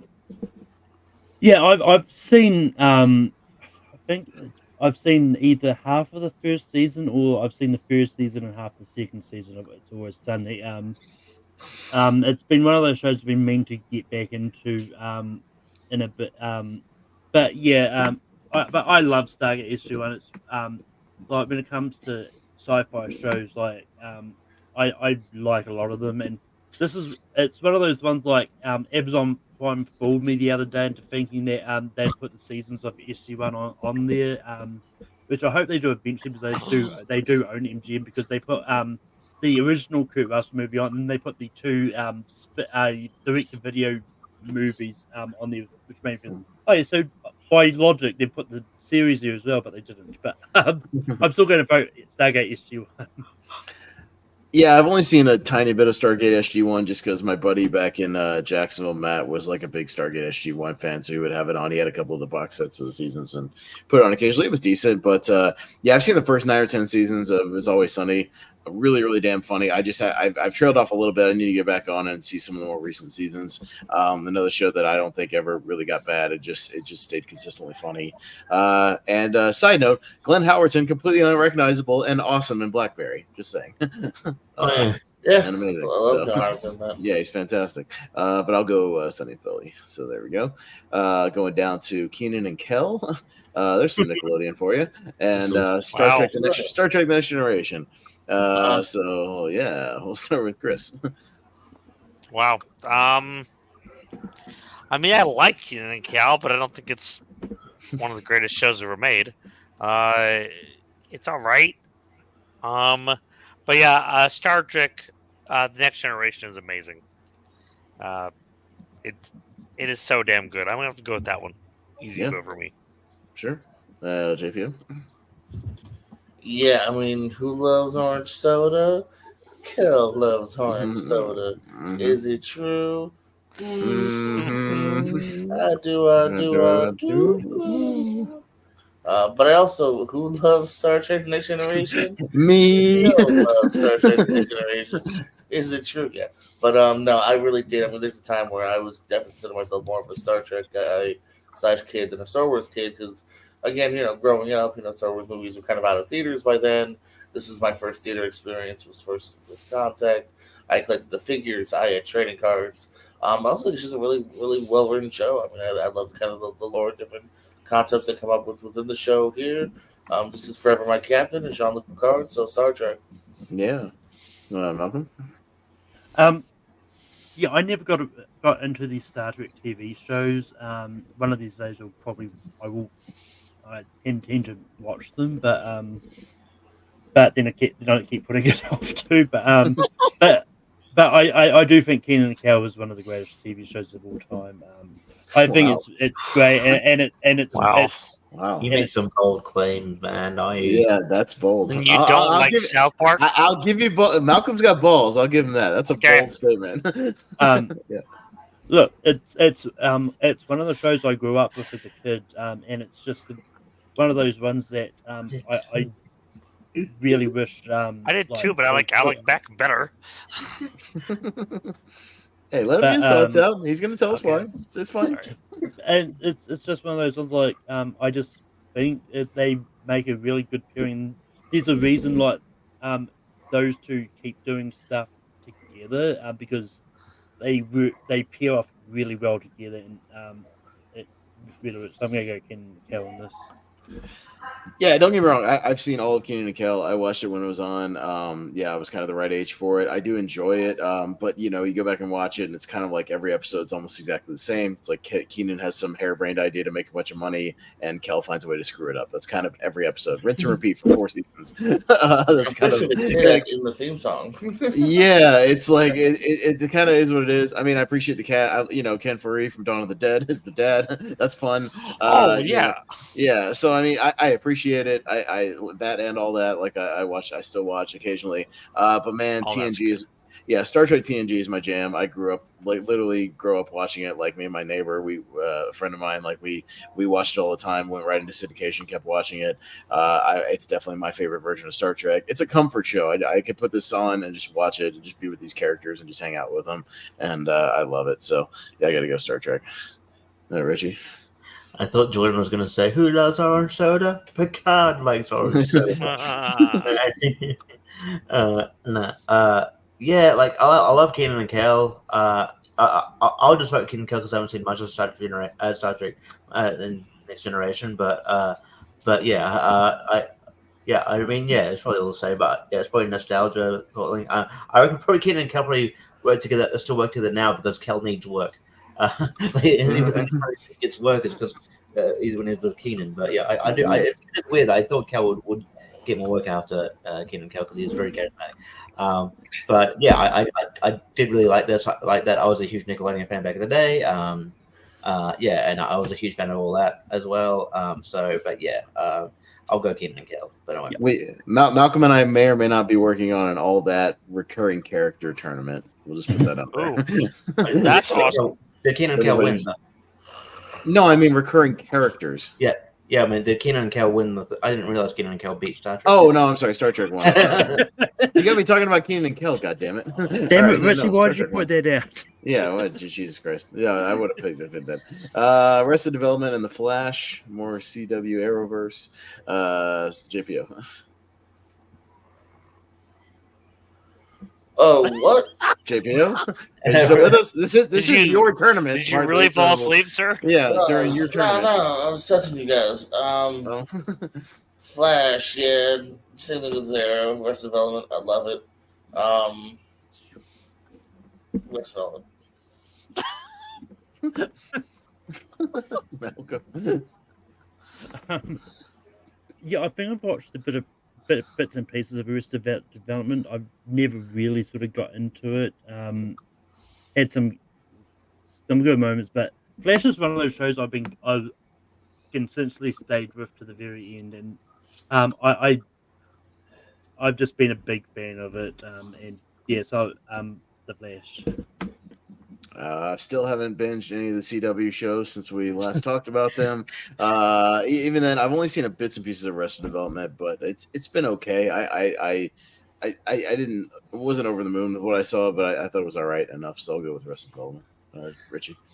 Yeah, I tried to get into watching The Flash. I just couldn't. I think I don't know. Maybe it's just different. I just didn't think like the acting was that great. I don't know. I wasn't a huge fan of these sort of shows. Arrested Development. That's another show that like for a while couldn't die. Yeah. But yeah, I love Arrested Development. I think the humor is great.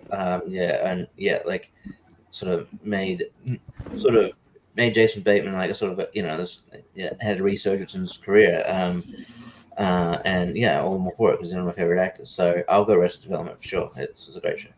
Yeah, Chris. On this one, I remember when The Flash debuted, and I was kind of excited for it, but it felt very kiddish to me. I know it's the CW, but still, like, I was like, this felt like it was made for children, and I was like, this is not obviously audience for me. I know a lot of people love it, and they're like, you need to go back and watch it. Maybe one of these days I'll try rewatching it.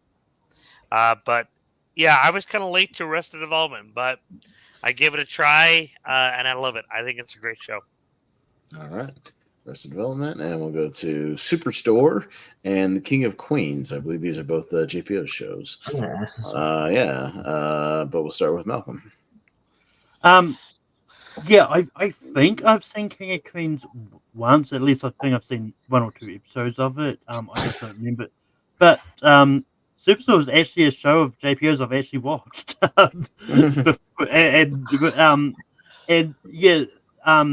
I was late to it, but I think Superstore is great. America Ferrera is a really great comedic actress, so yeah, Superstore is getting my vote here. All right. Superstore is one that I've been meaning to get into because I work at a grocery store, and I know it's not exactly like a grocery store; it's more like a Walmart type big box store. I seems like it'd be up my alley. I just never got started on it. I have seen a decent amount of the King of Queens because it is one of the network shows that I do think is actually pretty funny. And Kevin James, it's him kind of doing what he does best. And I have a thing for Leah Remini too. So I'll say King of Queens. To put the Scientology aside, which she has. So good for Yeah, her. she has. Yeah. So good for her. But yeah, She's one of the few people that got out of it. glad she got out. Yeah. Richie. Yeah, I've only started to get into Superstore. I only watched a couple of episodes, but I like what I've been seeing so far. So I'm keen to continue watching. Your King and Queens is still the best thing Kevin James has done. I think it's really good. And then they like Kevin James and Lee Rebney have good chemistry. Obviously they do, because we mentioned it before on his sort of other sitcom that didn't work. Kevin Can Wait. They literally tried to pair them up again later in later seasons. Jerry Stiller is really good in this. It's another comfort watch for me. But yeah, this is one of the sitcoms that are generally funny. So I love King and Queen. So that's my vote. Yeah, Chris. I've seen a couple episodes of Superstore. I think it was interesting, but I also agree it's one of the shows that I like. The King of Queens is really good, and yeah, Kevin James is in his element for sure, and she is gorgeous. Yeah, for sure. JPO. For years, I thought the title of King of Queens alluded just to the fact that he was like the king of women, the king of queens, because Liam Reed is hot. It's the location. I get it now. That makes sense. You're a silly kid. For years, a solid decade, I was like, he's hot. So he's the king of queens, of ladies, of women. But that's not what they meant. Another just long time, dinner, 6-7 o'clock watch on TBS or whatever. Love the stuff with Jerry Stiller. Love the stuff with great. I think they have chemistry here. These two, you kind of believe while they fall for each other. Also, really funny too. Like sometimes they're kind of selfish. Like they're not the most perfect looking characters we ever look at. What episodes? Like there's some really fun episodes just about them being selfish or lazy. Superstore was one that again I kind of fell in love with. These characters, the main security lady, everyone here. That just think it's on par. It's such a great ensemble here, and it's again right up with like Brooklyn Nine-Nine. It's just a put on, laugh, a feel good show.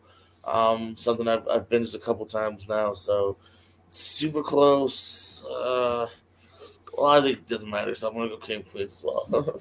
Okay, so King of Queens gets this one. Going down to Firefly and Mr. Bean. Alan, what Yeah. I'm up first. I already mentioned earlier. Yeah, Firefly. I watched it. It just did nothing for me. I just thought it fell flat for me. Sorry, I didn't care for the movie either. Didn't care for Serenity either. They did nothing for me. I couldn't connect to it. Mr. Bean, I have the box set. I love Mr. Bean. Mr. Bean is amazing comedy. Rowan Atkinson's a genius. I can watch that dude do anything. He is so damn funny. From the very first episode, the very first segment, he's brilliant. Love me some Mr. Bean, so I'll go with that. Richie. Yeah, Firefly. I still think it is one of the more solid one season shows. I do like it. I really like it. However, look, if it was paired against a lot of other things, I would vote it through. However, I am also a huge fan of Mr. Bean. I was a huge fan of him as a kid. A huge fan of Mr. Bean. And one of these days, maybe in 2027, I will face Malcolm and Random for Mr. Bean. It's on the docket. I would be a part of that episode as well. I love Mr. Bean almost as much. So Mr. Bean's incredible. Throw me in for that match too. Me too. Mr. Bean's and the cool thing about it is Mr. Bean, the TV show is not that long, so like you could probably study it in a week. Yeah, you could revise in a week because there's only a few episodes. I'll go Mr. Bean. I'm sorry, JPO. Let's hug. Chris. I agree. I also tried to watch Firefly. I think it's kind of boring, and I don't really care. Mr. Bean is awesome. And Rowan Atkinson is such a great character. And I'm excited. I guess we're getting another movie with this character. I cannot freaking wait. What? He can do no wrong. Are we? I thought we were. Weren't you talking about that a while back? Awesome. I thought we were kind of done. No, I thought we were kind of done with the movies. Announced. I don't think so. Okay. Well, anyways, I don't care. But yeah, freaking incredible show. Okay. JPO. Yeah, I've never seen Mr. Bean. I've just seen clips. Firefly is the greatest one-season TV show of all time. There's a reason people fought for that movie to come out here. I'm a brown coat for life. I don't know what I did with Alan Tudyk. I'm sorry, Alan. I'll find you later. Firefly.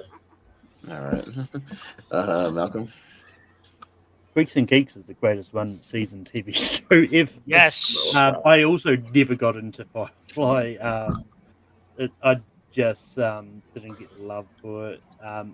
But Mr. Bean is great. And calm down, JPO. You've got a bunch of other shows on. JPO, you've been running away with this tournament, so let Malcolm have this one. At least I said something positive about it. I'm the one the beacon of positivity that also went Mr. Bean. But Yeah, right. All right. Mr. Bean will take this one, and we'll go to Moonlighting with the Bruce Willis show, and Loki. This is another double Malcolm here. Richie. I don't. It's Moonlighting Malcolm. That's Malcolm. Yeah. Yeah, these are both I really Malcolm. forgot Yeah. that fucking show existed. I'm like, but I realized that's where like sort of Bruce Willis got his sort of breakout. That's why everybody thought Die Hard was going to fail, because he was the moonlighting Yeah. guy when he made that movie. Yeah. That was his thing. Yeah, they're I- like, this guy isn't an action guy; he's the moonlighting guy. Yeah. I've seen a couple episodes. I enjoyed it, and I don't know. I haven't really got around to watching much of the new Marvel TV shows. Really, I honestly, I just feel like it's getting to the point where there's too much homework. So I'm like, you know what? Fuck, I'm gonna be a rebel teen. I'm not doing my homework. No, I'm watching the movies. I'm not doing it either, Richie. I just don't fucking care. I'm done. I'll watch the movies. I don't want to watch a TV show. I'll care about the TV shows when the movies care about the TV shows, which they haven't so far. So fuck it. So I'll go Moonlighting for nostalgia reasons. Why not? I liked a couple episodes. Yeah. Chris. I have never seen Moonlighting before, but Loki is incredible. Such a great show. All right, JPO. I've never seen Moonlighting. I've heard good things. One of the things that obviously set Bruce Willis on the map here, and while Loki is not a perfect show, it is a very fun show. So Loki. Which one am I more likely to watch in this one?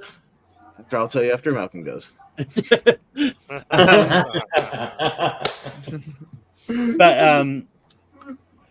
but yeah, I Moonlighting is one of those shows that this was one of those ones I kind of got introduced at school because in one of my English classes we were talking about Shakespeare, and Moonlight has an episode which is literally them taking place in Shakespearean times. It's like, so they randomly showed us the episode, but it got me hooked and made me want to actually check out this season. So I definitely watched it. I had a lot of fun, and it's great. And it's actually going to be available for streaming soon too, because I think there's just like Drew Carey's show. It was Moonlighting is another one that was very tied into rights and that, which is why it wasn't going to be able to like digital or streaming in there. And I saw something recently saying that it's been cleared and that you could see it on streaming very soon. When that happens, I don't know, but yeah. And I do like Loki. I think it's great. And it's one of the Marvel shows that actually don't. It's really pretty self-contained, and you don't need to follow anything to enjoy it. Because it's pretty much set in its own timeline. But I'm actually going to go Moonlighting. Yeah, all I do with those Marvel shows is I find some YouTube video that recapped everything that happened in like 20 minutes, and I just watch that, and I get all the bullet points, and I just move on with my life, because the movies don't seem to give a shit about the TV shows, and they're on the same page anyway, so I just don't care at this point. So I'll actually go Moonlighting. I'm more likely to get around and watch that at some point, so I'll go Moonlighting. Go to Whose Lines Anyway and Stargirl. More DCCW stuff. It's all Malcolm all the time with that. So, Chris.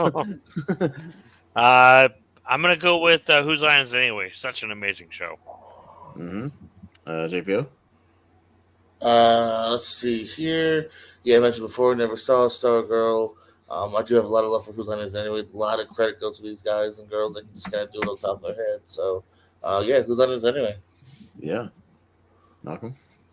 Yeah, like Stargirl was one of those characters I knew nothing about, and when I watched it, but I thought I'd give it a shot, and it's really good. And it's also one of those CW shows that you can actually get into and watch because it's not actually connected to the main Arrowverse. It's set on a different universe and all that. And I think, and Luke Wilson and Amy Smart are actually really good in the show too. And yeah, but that being said, when it comes to improv comedy, it's my bag. And Whose Lines It Anyway is a show that I've just loved watching. And I mean, I actually really enjoy it. Even though it's still not as good as Drew Carey hosting it, but I really do enjoy Tyler's hosting of it as well. I think she's still pretty good as the MC. So I'm actually going to go Whose Line Is It Anyway. Yeah, I think me and Richie both signed up for Whose Lines Anyway match. It's ages ago. It's another one we did. Yeah, right. They get that one eventually as well. No, I was really spoiled with Whose Line years ago because Comedy Central used to play the UK version with Clive Anderson a lot, like in the afternoon. So I'd watch it in the afternoon while I was like doing my homework and stuff. And then the new ones with Drew Carey would air like at night, and it was great. And like and I can't tell you how many rabbit holes on YouTube I've gone down of just watching compilations of Whose Line. It's just amazing. Really, really funny stuff. It always makes me laugh. So, I'm kind of obsessed with Whose Line. I love that stuff. So I'll easily go that. Richie. Yeah, I literally have that DVD that we got the poster from somewhere. Yeah, I do too. Yeah. Yeah, I love Whose Line. I think it's amazing. I literally got a DVD of eBay with like the compilations and like the, especially the the screw ups, like the ones with the I think my favorite game was like great. One of my favorite games was Greatest Hits, and where Colin always makes Ryan laugh, like you're watching animal porn, and then where Ryan accidentally smashes his head on the glass on the light, light of the brakes. It's hilarious. But does anyone have a suture? Am I bleeding? So Whose Line for sure. I haven't seen Stargate. Yeah. All right. Whose Line moves on, and we're almost there. We got Scrubs. JPO, wake up. We're talking Scrubs and Ozark, both of your shows. And JPO, we need you. This is both yours, and you're up first. Hello. Hey, 2 of your shows. I thought I was second. Okay. Yeah. This sucks just because I got love for Ozark. Hey, Jason Bateman guest starred on Scrubs once, but Ozark is great. A little disappointed in the ending, but the ramp up to it is fantastic here. Scrubs, one of my favorite comedies. I didn't watch it for years because I don't know about you guys. When I think of the hospital, I just think of death. So I don't really, gravitate towards a comedy set in a hospital. Finally watched it one night after Father of the Pride was done. Remember that with the Sigrid and Roy Tiger cartoon show? I thought that was going to be the comedy of the year. I fell in love with Scrubs, JD with his great imagination, Dr. Cox, Elliot, Turk, everybody, the janitor, Dr. Yanni Tor. One of the greatest finales of all time, too. You do not count that last season. That last season is almost a spinoff. You only count until the season before that as one of the greatest finales of all time. I sometimes YouTube just the finale because I think it's so beautiful. And super funny Scrubs. All right. Malcolm? I've never seen Ozark, but I love watching Scrubs. I think it's great. And yeah, it definitely did fall off a bit near the end there, but I still found it funny and great. And yeah, so Scrubs. Yeah, I haven't gotten into Ozark. I've been hearing good things and meaning to get into it. I think it's on Netflix and whatnot. Yeah, I'll probably get into it at some point. But yeah, Scrubs. Like I'm just kind of a casual fan. I mostly just we should see like syndicated, Comedy Central episodes here and there. Didn't really like watch it straightforward or anything like that. So, but again, an easy show to just kind of pop on and watch. So I'll go Scrubs. Richie. Yeah, I like Scrubs. I like Ozark too, but I haven't watched that many episodes. But yeah, I do like the cast. Like Jason Bateman. I like Julie Garner a lot. I don't know shit about fuck. I think Scrubs is a good comfort watch here. Great cast all around. I think one of my probably an early crushes, but then it was Elliot, Sarah Chalk, as Elliot. Still think and yeah. So and I think Johnson McGinley is still a great character actor. I think he steals it here, and yeah, so I'll go Scrubs. No, he isn't, Richie. Wrong. Chris. I have probably seen 6 episodes now of Scrubs. I need to watch more of it. I know JPO, I'm a failure at life. But Ozark is incredible. Definitely a great show that I also need to finish. But yeah. All right. So I'm gonna go with Ozarks. Okay.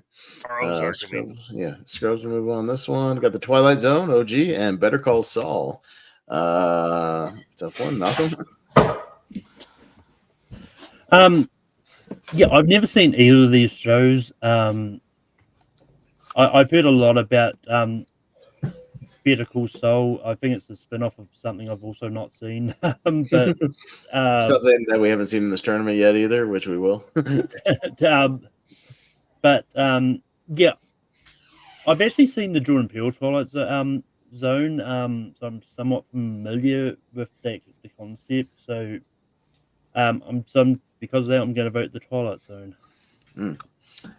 Well, I wore the T-shirt of it because it's one of the few T-shirts I have of something in this tournament. I love the Twilight Zone. I credit my dad for that. My dad sat me down and watched a lot of Twilight Zone. I love anthology shows like this. I still think I contend the original Twilight Zone is the greatest kind of anthology, sci-fi, a little bit of horror, kind of show ever. Still amazing writing, great guest stars. Just really, really good stuff that holds up. I still haven't got around to Better Call Saul. I've seen all of Breaking Bad, and I have watched none of Better Call Saul. I've only seen clips online, but yeah, I love me some OG Twilight Zone. It's amazing. One of my favorite shows as well. So go Twilight Zone. Richie. Yeah, this is difficult. I love Twilight Zone. Love Twilight Zone. I haven't watched it. Not rewatched it in quite a while. Though. I love Better Call Saul, and I feel bad for it because I think now it might hold a distinction for most Emmy nominations and never winning any, never winning any Emmys. That's unfortunate. The show's great. So maybe to show some love for Better Call Saul, I'll go that direction. But I don't mind Twilight Zone. Yeah, Chris. I like Better Call Saul, but I need to finish the series. But yeah, the Twilight Zone is a masterpiece. Rod Serling was an absolute genius.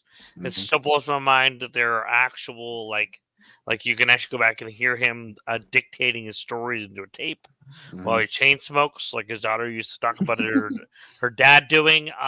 But the man was a genius in every sense of the word. And I hate the new version of Twilight Zone. If you've seen that, it's not this. This is a masterpiece. The new one is a pile of shit. I don't mind the 80s version. The 80s version was decent. Some of they redid some of the new. No, I know the Jordan Peele one. Yeah, I know. I only watched 2 episodes, and I was like, no one gonna mention Forrest Whitaker. No, I have the 2002 one on a bootleg DVD as well. That's another one I bought at a convention just because it was unavailable for the longest time. Yeah, but yeah, go ahead, JBO. This is gonna be again the toughest one. Yeah, Breaking Bad was beautiful, and they somehow found a way to do a prequel sequel that was just as good. Some argue better. I don't know how I feel because I think they're both just fucking so good. Nails the landing as well. I love the finale, so big kudos to that. Twilight Zone though is, I think, he said the kind of OG anthology. Still holds up, you know what I mean? There's still some of those OG ones that we saw retread in the Jordan Peele one. Great iconic stories, great, a beauty in the eye of the beholder, everything they kind of touched upon as well. It's a tough one, maybe just because we don't have enough of it in this kind of thing. Let's go old school. I'm gonna say Twilight Zone. We don't have enough old school. Hell yeah, let's go old school. All right, Twilight Zone. Getting to Full House and Breaking Bad. Speaking of Better Call Saul, I'm a first. Yeah, I've talked about this before on our sitcom tier ranker. I can't stand Full House either. I think that show is just corny as shit and just fucking not funny. Just really, really bad bad family comedy that's really, really poorly written. I don't know how it lasted like 9 or 10 seasons and got a revival.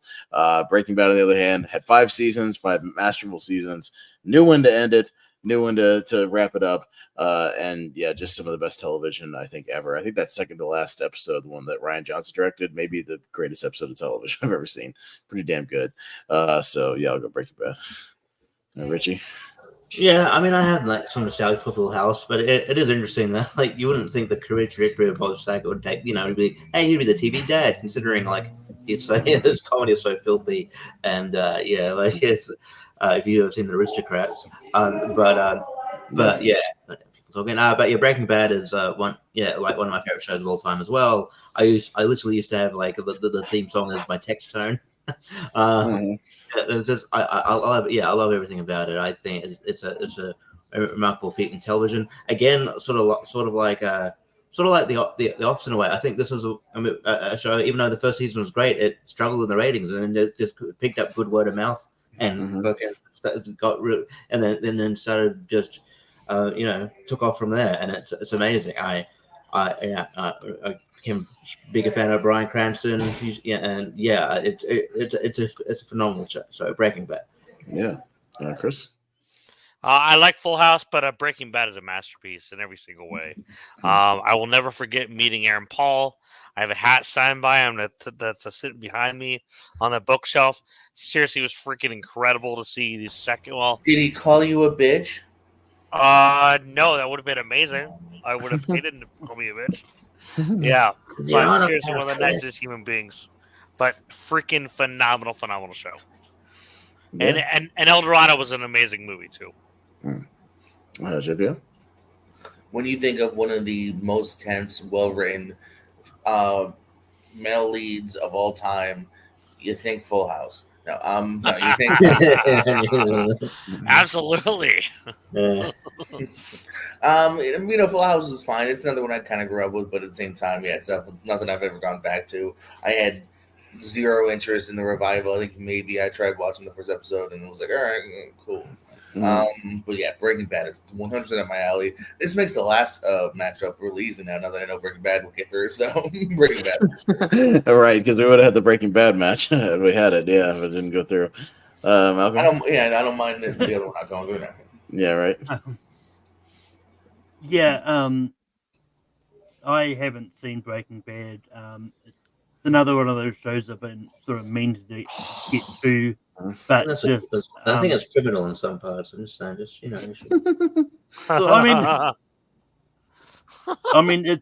most shows are streaming places. There's a lot of there's a lot of shows I got to catch up on that I probably should have seen back in the day, but I can only watch one at a time. But Full House is a show I've always loved it. I've gone back to it a few times, and I even really enjoyed the revival as well. I thought there was a lot of fun.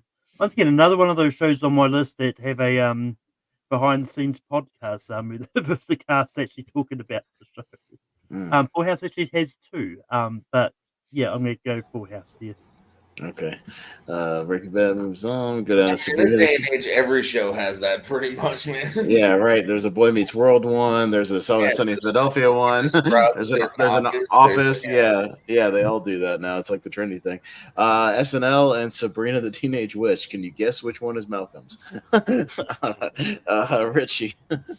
Yeah, I mean, like I had some love Sabrina back in the day. It was, maybe because she's a crush on Mr. Hart, but she's good. I like some episodes. I'm a big fan of like Caroline Ray's as a stand-up comedian. She's a mum. She's good. Yeah, SNL. I don't watch it much. Like I only watch it off and on these days. But like when in its prime, it's great. So yeah, I have to go SNL here. Yeah, it's a no-brainer. So SNL. Like Chris. I also liked Sabrina the Teenage Witch at the time, but I agree. Even though I don't necessarily watch new episodes of Saturday Night Live because I feel it's kind of gotten long in the tooth, but it's still the earlier seasons were incredible. So I got to go with Saturday Night Live. Yeah, JPO. You know what I'm noticing? Malcolm and 12-year-old me are really on the same par because 12-year-old me would have had a really hard time tonight. Like, oh man, I fucking love Sabrina. Full I love house, Keen and Kill. guys. Yeah. Keen and Kill, you guys are high voting against it. Why do you sound like Towley from South Park? It reminds me of Catherine. Christmas Pooh. Bring back my Towley T-shirt. All right, we broke up years ago. I want my T-shirt. Yes. I want it back. I like Sabrina. The cat's really fucking funny. It's not a show I've seen recently though, but yeah, I mean, between this and what was the Clarissa Explains It All, kind of a '90s crush as well. But yeah, SNL. I also when I grew up, and I loved watching the '90s SNL, and still something to keep up with. There's still usually something to be found, even in some of the worst seasons. Here, there's always a star underneath there. You know what I mean? We talked about Bill Hader earlier, and yeah, I hope it's a show that never dies. So SNL. Yeah, Malcolm. Yeah, like 90s and 2000s is the era. I was keeping up with TV left and right. Like nowadays, it's just too much to try and catch up on. You miss a couple of weeks. It's a lot to catch up, especially trying to follow every new show that comes out. But yeah, Saturday Night Live is a show I've never really seen. It's never really aired anywhere in New Zealand, on the regular. I've only seen bits and pieces of it via clips put on YouTube and stuff like that. But Sabrina's a show that I've always gone back to. And it's one of those ones. I just recently bought the complete collection on DVD, and yeah, so I'm gonna go Sabrina. Yeah, I don't have any hate for Sabrina. I watched it in kind of that TGIF block, and it was all right. A decent little watch. But Jordan Anderson and I, once upon a time, also did an SNL show here on on the Movie Hero Network, and I consider myself kind of an SNL aficionado. Love it. Yeah, I haven't watched it as consistently probably since about 2018 or so. Kind of fell off a little bit, basically since Bill Hader left. I kind of dropped off a little bit. But I still enjoy it. I still watch a lot of them. Mostly just watch the sketches on YouTube that they upload. Still pretty fun. So yeah, I'll go SNL. Did you see the Tina Fey Amy Poehler reunion at the Emmys yesterday when they? I scrolled past it. I scrolled past it. I didn't get a chance to watch it. I know they did a weekend update thing. Yeah, I need to watch that. So yeah, check that out. Got Batman the Animated Series and Chucky. Chris. I love Chucky. It's an incredible show, but a Batman the Animated Series is hands down one of the greatest shows ever made. Absolutely got to vote for that one. Yeah, JPO. I'm here. I'm queer. Chucky's a lot of fun. It's a weekly fun watch here. You can kind of see different ways he murders people. Yeah, Batman the Animated Series. My God. I still think, I don't even think this is debatable. It's not even an opinion. I feel like this is hard facts here. Us 90s kids were just guilty of having the best animated TV shows. Between this, Spider-Man, X-Men, there really hasn't been a better set of animated TV shows for heroes. And I also like that it doesn't treat us dumb, too, because I feel like sometimes that they make shows more simpler now for kids because they feel like they have to. You don't have to. This is a great show that it's just a great show in general. I think they even nominated for a normal Emmy, I want to say, at one point. So, Batman, fuck yeah. Mm-hmm. Malcolm? Yeah, I was 38 years old when I first watched Batman the Animated Series. When they finally put it on Netflix in New Zealand recently. But yeah, I did start watching it because I promised Jay Burns that I would. Look, it's one of those. If I'd watched it back in the 90s, maybe I'd have more appreciation for it. But I do think it's good. But yeah, but I really like Chucky, and I do think the way they do that series is good, and plus Liv Morgan's in it. Oh damn it! I was going to mention that. So Chucky. Yeah, Chucky's another one I need to get around to because yeah, I've seen all the movies plenty of times, but I haven't sat down and watched the TV show. But I know a lot of people are fans of it. But yeah, I'm with JPO. Like, I think those '90s like comic book series were just some of the greatest pieces of television ever. Yeah, this whole Bruce Timm, Paul Dini like universe that they did with Batman, leading into the Superman animated series, which was also really good. The Justice League animated series, it was all just incredible. Yeah, rest in peace, Kevin Conroy, man. Phenomenal Batman, Yes. iconic voice. Yeah, I mean, it gave us Mark Hamill's Joker. What else needs to be said? You know, all great stuff. And yeah, I still think it holds up. I have it on Blu-ray. It looks gorgeous. And I love the fact they incorporated some of the Tim Burton stuff, a little bit of the score, and like, you know, a little bit of the look of the show is great. So yeah, no, easily Batman here. One of my favorite shows as well. Richie? Yeah, it's pretty. I've only seen like clips of Chucky. I need to sit down and actually watch like the thing. I've obviously seen the clip of like Liv Morgan getting murdered. Apparently that was a highlight of her like life. She's a huge fan of Chucky. It would be a weird thing to explain to your parents. Oh, that was a highlight of my life when I got murdered on screen by a dog. But yeah, like. But yeah, I'm looking forward to it. I've always been a fan of the Chucky series, so I'll get around to it. But yeah, Batman.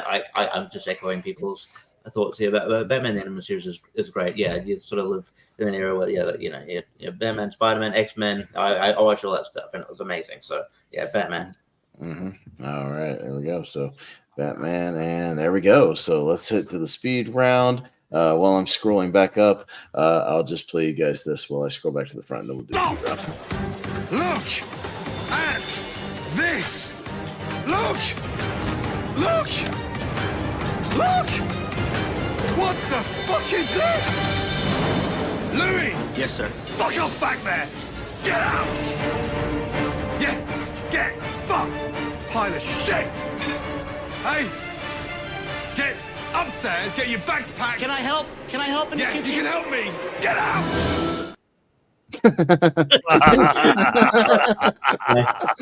Yeah, I like how it's voice break. Fuck. That's how it Get fucked, you pile of shit. Look! Can I help? I love that. That's the greatest. Anyways. Oh my god, yes. All right, speed round time. You guys know the drill. Let's get it done, and let's see who takes that. I kind of feel like JPO's got the advantage here. I think most of his kind of went through, unfortunately, but we'll see. We'll see if Malcolm squeaks him in. Barry versus Goosebumps, JPO. Yeah, that's a good round one, Barry. All right, Malcolm. Goosebumps. I'll go Goosebumps. Richie. Goosebumps. I'll go Goosebumps, baby. Goodbye, Barry. Ooh, Oh, that's such Barry. bullshit. That's Barry. Barry. Crazy Why people. would you flip me off for? You're gonna win the tournament. You didn't even see Yeah. Barry. Fuck yeah. Weeds and Parks and Rec, Malcolm. Parks and Rec. Parks and Rec, Richie. Parks and Rec. All right, Chris. Weeds. Weeds and JPO.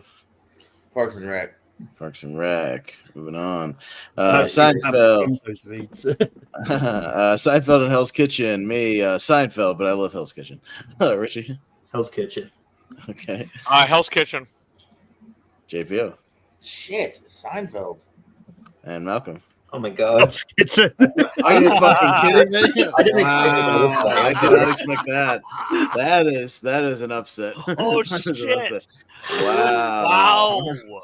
Wow. And that wasn't even, that was one of Malcolm's alternates. I'm sorry. Wow. All right. The other two, an Angel, Richie. Angel. Okay. Chris. Angel. JPO. Angel. Malcolm. Just because I'll never be able to watch the other two because I don't have Mac, so Angel. I don't care either way. Angel, sure. Buffy and Rick and Morty. Chris. Rick and Morty. JPO. Buffy. Buffy. Malcolm. Buffy. Rick and Morty. Richie. Buffy. Buffy. Okay. Wow. Buffy moves on. There you go. All right. You happy now, Jordan? You happy? You got one. Curb Your Enthusiasm and The Office. JPO. The Office. The Office. All right, Malcolm. The Office. Yeah, I'll go The Office. Richie. The Office. And Chris. I'll go The Office. All right, clean sweep for The Office. I got Ted Lasso and Man Seeking Woman. Malcolm. Ted Lasso. I'm way more likely to get to Ted Lasso quicker, so Ted Lasso. Richie. Ted Lasso. Okay. I'll go with Ted Lasso. And JPO. Clean sweep. Clean sweep, Ted Lasso. All right. Lost versus Community. Me, I'll go Community. Richie. Community. Community. Chris. Community. Community. JPO. Shows me love to Lost. Okay. And Malcolm. I lost. Okay, it's a close one, but Community takes that one 3-2. All right, so we'll jump to the other side here. And I'm a little baffled by the Seinfeld Hell's Kitchen thing, but all right. I mean, all right. Like, yeah, you did it, Chris. Yeah. Big Bang Theory and What We Do in the Shadows. Richie. What We Do in the Shadows. All right. Chris. The Big Bang Theory. Okay. JPO. Bazinga. What We Do in the Shadows. Okay. Malcolm. What We Do in the Shadows. Yeah, and I'll go What We Do in the Shadows. So What We Do in the Shadows. South Park versus The Walking Dead. Chris. Wow, this is actually really difficult. I'm gonna go with The Walking Dead. Okay. JPO. South Park. South Park. Malcolm. I'm more than likely to go to Walking Dead before I consider giving South Park a second shot. Okay. This is tough, but I'll go Walking Dead actually. Richie. South Park. South Park, close one, but Walking Dead takes out South Park. Sunny Philadelphia versus Star Trek TNG. JPO. Star Trek. Malcolm. Always Sunny. You say Always Sunny? So you faded out again. Okay. Jesus. Jesus Christ. All right. The dog is just like. Yeah. I'll take Star Trek. Richie. Always Sunny. Oh, Jesus Christ. All right. And Chris. TNG. TNG. All right. TNG goes through. Arrested Development, King of Queens. Malcolm. King of Queens. I'll go King of Queens. Richie. Arrested Development. Okay. Chris. King of Queens. And JPO. Arrested Development. Okay, it's close, but King of Queens goes through. Got Mr. Bean and Moonlighting. Me, I'll go Mr. Bean. Richie. Mr. Bean. Okay, Chris. Mr. Bean. JPO. Moonlighting. And Malcolm. Mr. Bean. You may have a winner with Mr. Bean, though, Malcolm. You may have a good shot there. We'll see what happens. Who's Line and Scrubs. Richie. This is really tough. Oh, my God. Who's Line? Who's Line? Chris. Who's Line? JPO. Scrubs. Malcolm. Who's Line? Yeah, and I got to go Who's Line. Malcolm may be making a comeback here. Malcolm win this. Even though I won round one, he's going to win. Yeah, you took it away round one. Malcolm may make the comeback here in round 2 and 3. We'll see. Twilight Zone and Breaking Bad. That's a tough one. Chris. Oh my God, this is ridiculous. But you know what? As much as I absolutely love Breaking Bad, Twilight Zone, without it, I feel like we wouldn't have a lot of these powerful storylines. So I'm gonna go with the Twilight Zone. Okay, JPO. I'm sorry, Breaking Bad. Breaking Bad. Malcolm. Twilight Zone. Gotta go with my heart. Twilight Zone. Richie. Breaking Bad. All right, it's a close one, but the Twilight Zone upsets Breaking Bad. Oh my God! By the way, both 5 seasons. By the way, so it didn't overshadow. Wow. Yeah, Twilight Zone also had 5 seasons. SNL and Batman. This is a tough one too. Oh, JPO. off. Yeah. Batman. Batman. Malcolm. Batman. It's more of like a show. I'm gonna go Batman. Richie. Batman. Okay. And Chris. Batman. Okay. Batman takes out SNL. All right, so we're getting down to the Elite Eight here on the next round here, and we'll see who gets more into the Elite Eight. We will see. All right, so we're going to start with Goosebumps and Parks and Rec. Malcolm. Parks and Rec. Yeah, I'll also go Parks and Rec. Richie. Goosebumps. Goosebumps. JPO. Parks and Rec. Parks and Rec. All right. I'm gonna write those down. Parks and Rec. Okay. Goodbye, Goosebumps. Hell's Kitchen, which upset Seinfeld and Angel. All right, me first. Fuck it, Hell's Kitchen, because I've seen a shitload of it and I haven't seen it. Damn it. Hey, blame Malcolm for putting it in there. It's like running away with this goddamn thing. Richie. I think so too. Hell's Kitchen. Hell's Kitchen. Chris. Hell's Kitchen. Holy shit. JPO. Doesn't matter, Angel. And Malcolm. I'm sorry, I haven't seen Angel. Hell's Kitchen. Hell's Kitchen. Wow. This is amazing. Oh my god. Wow. Buffy and The Office. Richie. Buffy. Chris. Buffy. JPO. Buffy. Malcolm. The Office. Yeah, I would have gone The Office, but hey, you got Buffy in there. There you go. JPO. That's something. So got the OG, just not the spinoff. There you go. All right, Ted Lasso and Community. Chris.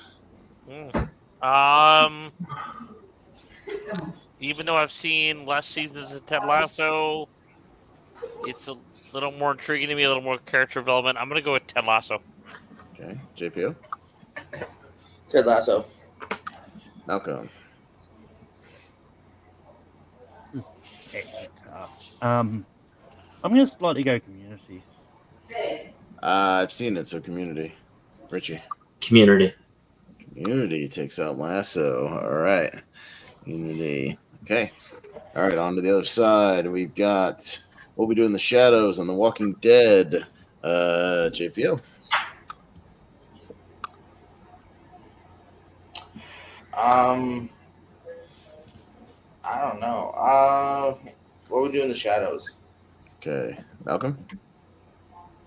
It's zombies versus vampires, but shadows. Yeah, I'll go Walking Dead. What We Do in the Shadows. The Walking Dead. Okay, 3-2. Star Trek and the King of Queens. Malcolm. King of Queens. Okay. Yeah, I'll go Star Trek. Richie. King of Queens. King of Queens. Chris. I will go The Next Generation. Okay. And JPO.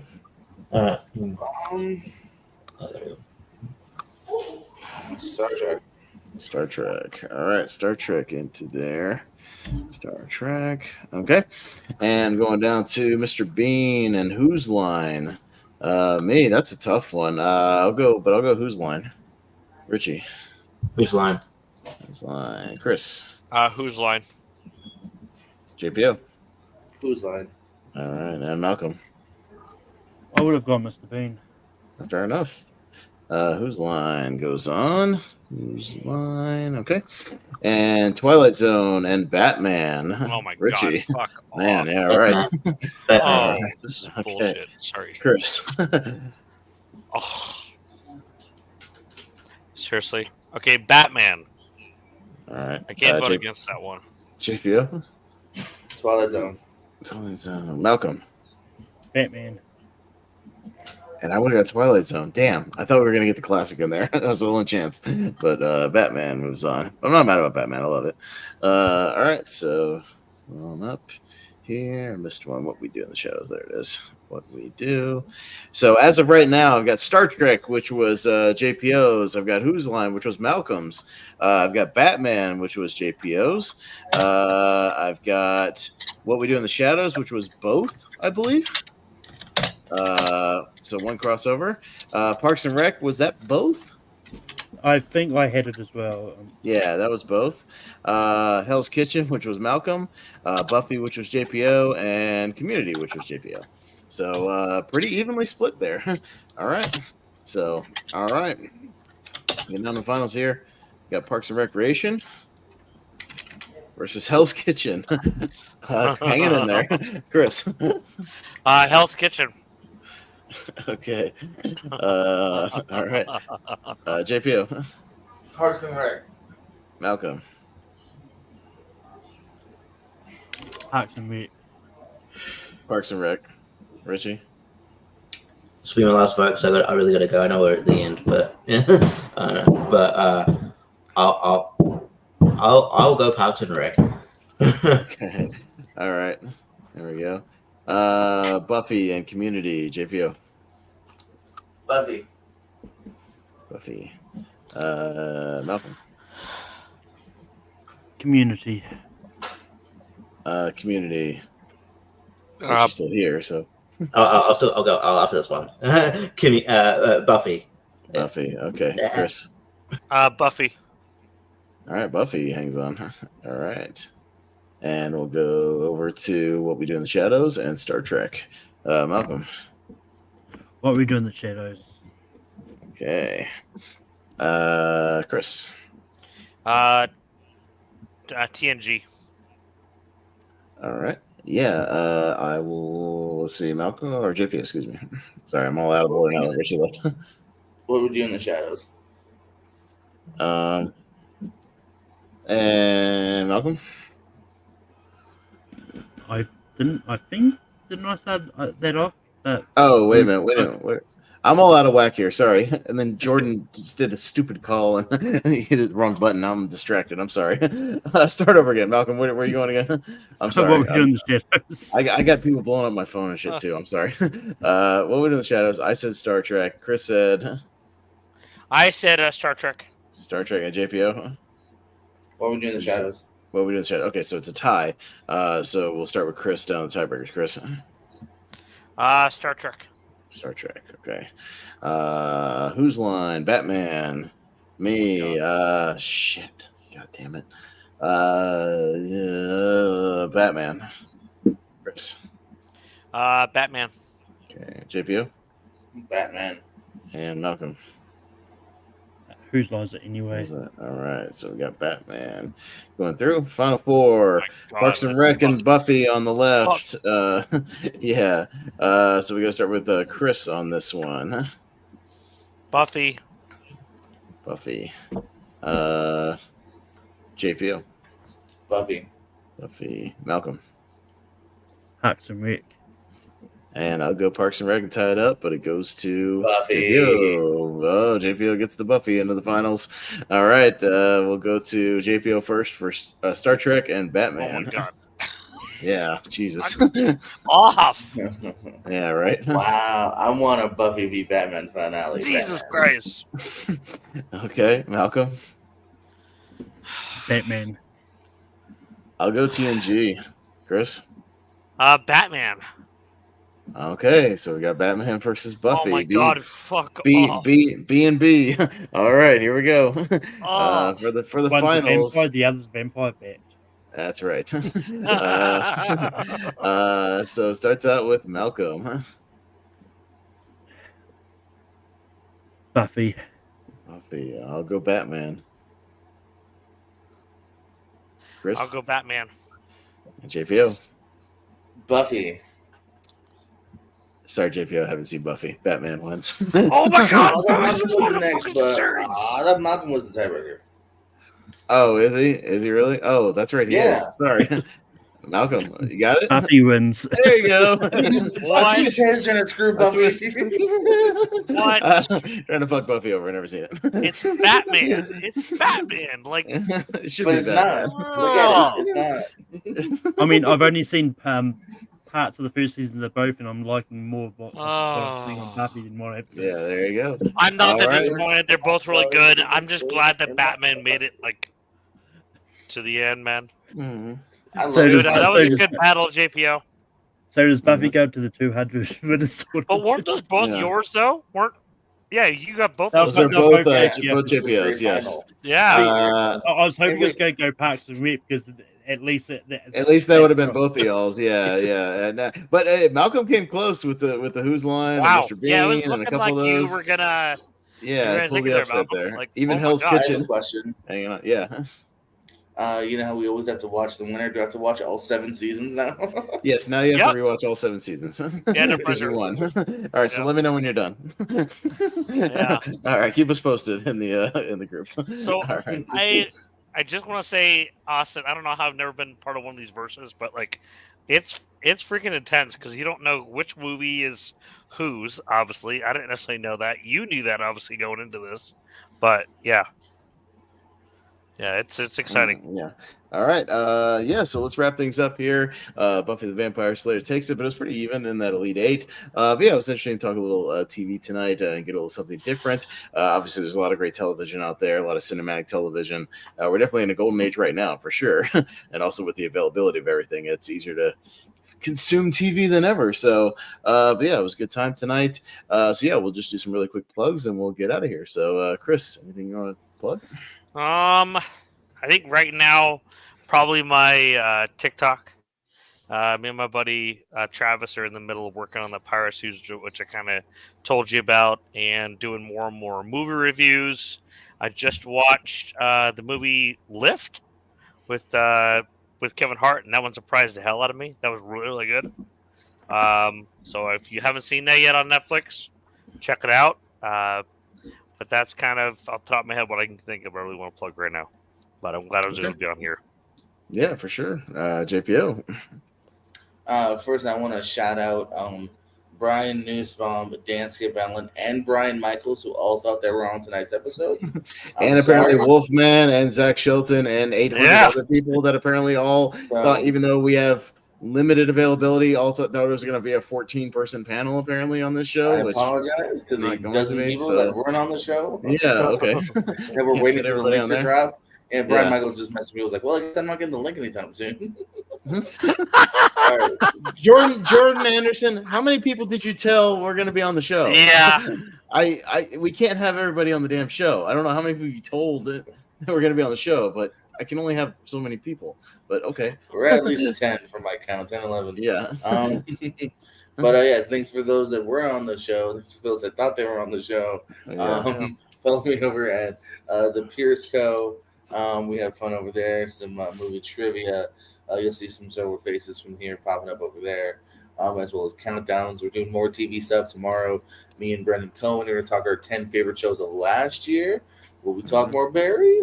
Who knows? But yeah, we'll talk our 10 favorites of last year, as well as Pierce Wrestling Channel and the Real Pro Wrestling Channel as well. Thank you. Yeah, no, sounds good. Malcolm, what you got going on?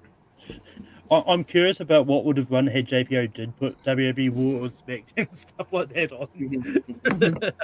I don't know. Yeah. But it was a lot of fun. And maybe down the line, I'd like to do like a top 64 TV show tournament similar to the favorite movies ones that we've done in the past. Yeah.